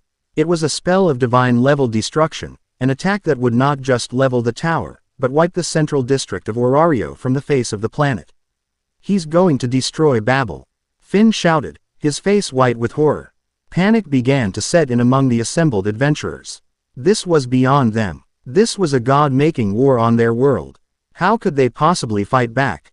Everyone. Naruto's voice cut through the rising fear like a thunderclap. He stood tall, his body radiating a palpable aura of calm, unshakable confidence. All eyes turned to him. This isn't about factions anymore. This is about our home. He wants to scare us, to make us feel helpless. We are not helpless. He looked at the gathered heroes of Orario, at Ice, at Ottar, at Finn. At all the disparate, powerful warriors. We can stop him, he said, his voice filled with an infectious, unwavering belief. If we do it together. Ice was the first to move. She stepped up beside him. Her rapier held ready, her expression one of absolute trust. What's the plan, Naruto? Ottar gave a curt nod, taking a position on Naruto's other side. He had been sent by his goddess to aid Naruto, and the king followed his orders. But there was a new respect in his eyes. Finn, Riveria, Gareth, Chiona, Tion, they all rallied, forming a line with him. A desperate, impossible alliance of Orario's strongest, united under the command of the anomaly. Riveria, Naruto barked, his mind working at lightning speed. I need a shield, the biggest one you've ever cast. Aim it at the sky. Between that thing and Babel. My magic alone won't be enough to stop an attack of that magnitude. She protested. It doesn't have to stop it. It just has to slow it down. He countered. Freya, he yelled, knowing she was watching, listening. Your divinity. Back her up. Reinforce her shield. In her tower, Freya, her face streaked with tears but her eyes now burning with a new fire, heard him. She rose, her own divine aura flaring, not with charm, but with pure, protective power, and sent it across the city to bolster Riveria's spell. Finn, Ottar, everyone else. Naruto continued. That thing in the sky is the main threat, but he'll send his puppets to distract us. Form a perimeter. Nothing gets past you. Keep the battlefield clean for me. They moved without hesitation, fanning out. Their trust in his leadership absolute. Ice. Haruhime. Naruto shouted, his voice carrying across the city. I need a boost. The biggest one you've ever given me. In the Hestia Familia Church, Haruhime, who had been watching the sky in terror, heard his voice resonate in her heart. She looked at Hestia, who gave her a fierce, determined nod. She closed her eyes, gathering her power. Her fear burned away by her desire to help him. The descending sphere of darkness pulsed, and from it, a new wave of corrupted monsters, larger and more grotesque than before, rained down upon the city. But this time, they were met by a unified front of Orario's greatest heroes. The final battle had begun. Riveria began her chant, a torrent of elven verse that bent the very fabric of reality. A massive, multi-layered shield of emerald light formed in the sky, straining against the oppressive weight of Erebus's attack, bolstered by Freya's divine power. Haruhime, from across the city, unleashed her magic. A brilliant, golden wave of power washed over the plaza, visible to all. It struck Naruto, and his power exploded. The level boost, a spell meant to enhance a fauna, had a different, far more potent effect on Naruto's chakra. It acted as a catalyst, an amplifier, supercharging his connection to the natural world. He didn't just enter sage mode. He transcended it. His body became a living beacon of golden energy. The orange markings around his eyes became more pronounced, spreading down his cheeks. His tattered jacket billowed around him, not from wind, but from the sheer, unrestrained power radiating from his body. He was drawing in so much natural energy that the very air around him shimmered. He had become one with the life force of the world itself. Ice, he said, his voice now a deep, resonant echo of power. I'm going to need a lift. She didn't need to be told twice. She grabbed his hand, and her aerial flared to life, not just around her sword, but around both of them, a tempest of green wind. With a surge of strength, she launched them into the air, a spiraling comet of green and gold, straight towards the descending sphere of darkness. Erebus watched them ascend, a flicker of genuine surprise on his face. He had expected the mortal to fight from the ground. This direct, suicidal assault was illogical. As they flew, Naruto formed a Rasengan. But it was different. He poured all the amplified sage energy, all his will, all his determination into it. It was no longer just a sphere. It grew, expanding into a colossal orb of golden energy, a miniature sun in his palm. Its power so immense it seemed to warp the space around it. He's going to meet it head-on, Riveria gasped from the ground, her own strength failing as she maintained the shield. Higher and higher they climbed, until they were right below the churning vortex of annihilation. This is as high as I can get you. Ice shouted over the roar of the wind and energy. It's enough. Naruto shouted back. He looked at her, and in that moment, suspended between the world and its destruction, he gave her a brilliant, confident grin. Thanks for the ride, partner. He let go of her hand and pushed off. A golden meteor on a collision course with oblivion. He met the sphere of darkness head-on. You cannot erase what is already nothing, Erebus's voice echoed in his mind, a final declaration of his nihilistic philosophy. Watch me, Naruto thought back, a final, defiant roar of his own. He slammed his sun-like Rasengan into the vortex. There was no sound. There was no explosion. For one, silent, terrifying moment. There was only a struggle of two absolute, opposing concepts. The black of inevitable, empty fate, and the gold of defiant, untamable life. And then, the gold won. Light, pure and absolute, erupted from the point of impact. It was not a destructive blast, but a wave of cleansing, life-affirming energy. It washed over the sphere of darkness, which didn't shatter, but simply dissolved. Unwritten. The black clouds vanished, revealing the clear blue sky once more. The wave of golden light washed over the city. The corrupted monsters on the ground shrieked as the life energy touched them, their twisted forms dissolving into harmless dust. The oppressive, fearful aura that had blanketed the city was gone, replaced by a feeling of warmth, of hope. Erebus stared, his eternal composure finally completely broken. He looked not at the sky, but at Naruto, who was now falling, his immense power spent, his body returning to normal. The anomaly had not just destroyed his attack. He had refuted his entire existence. He had proven, in the most spectacular way imaginable, that life and will were stronger than the inevitable void. The god did not rage. He did not scream. He simply looked at the world he had tried to correct, a world that had so thoroughly, so completely rejected his philosophy. And he felt something he had not felt in eons. Doubt. He faded away, not in a grand explosion, but like a shadow at sunrise, his presence vanishing from the world. He was not destroyed. He was defeated, ideologically, utterly. He had been sealed not by a physical chain, but by the incontrovertible proof that his truth was a lie. Ice, her aerial already spent, was falling too, but she watched Naruto, her heart in her throat. She wouldn't reach him in time.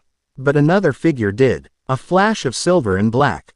Ottar, the Boar King, having dealt with the ground threats, had leapt from the top of the nearest building, catching the unconscious Naruto in midair.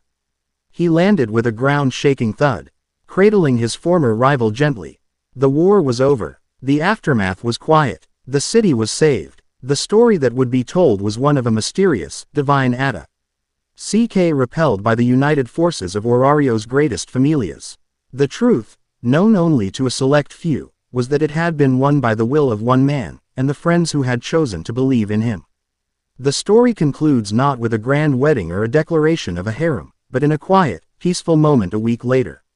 The Hestia Familia Church, now fully repaired and even expanded thanks to a massive, anonymous donation from a certain goddess of beauty, was bathed in the warm light of the setting sun. Naruto sat on the steps, patched up and rested, sipping a cup of tea. He was no longer a mystery. He was Orario's protector, his place solidified not by a falna or a title, but by his actions. Ice came and sat beside him, not speaking, simply enjoying the comfortable silence, their shoulders brushing. A few moments later, Haruhime, her confidence now a quiet, steady flame, brought him a plate of freshly baked cookies, her smile genuine and bright. Then, to everyone's surprise, another figure approached. It was Freya. She was dressed simply, without her usual divine regalia. She looked softer, more human. There was still a deep, possessive longing in her eyes when she looked at Naruto. But it was tempered now with a hesitant respect, and a dawning understanding of what he had tried to teach her. She didn't try to charm him. She simply handed him a small, perfect-looking apple from a basket she carried. A simple, genuine offering. He took it with a smile. He sat there, on the steps of his home, surrounded by them. The sword princess who had become his partner. The fox princess he had rescued and empowered. The goddess of beauty who was, terrifyingly, attempting to learn how to love. It was not a harem won by conquest or a game mechanic. It was a deeply connected, unconventional, and utterly chaotic family. Forged in the fires of battle, politics, and emotional turmoil. He looked out at the city, at the Babel Tower piercing the twilight sky, and felt a sense of peace. He hadn't known since before the Fourth Great Ninja War. He didn't know what the future held. He didn't know if he would ever find his way home.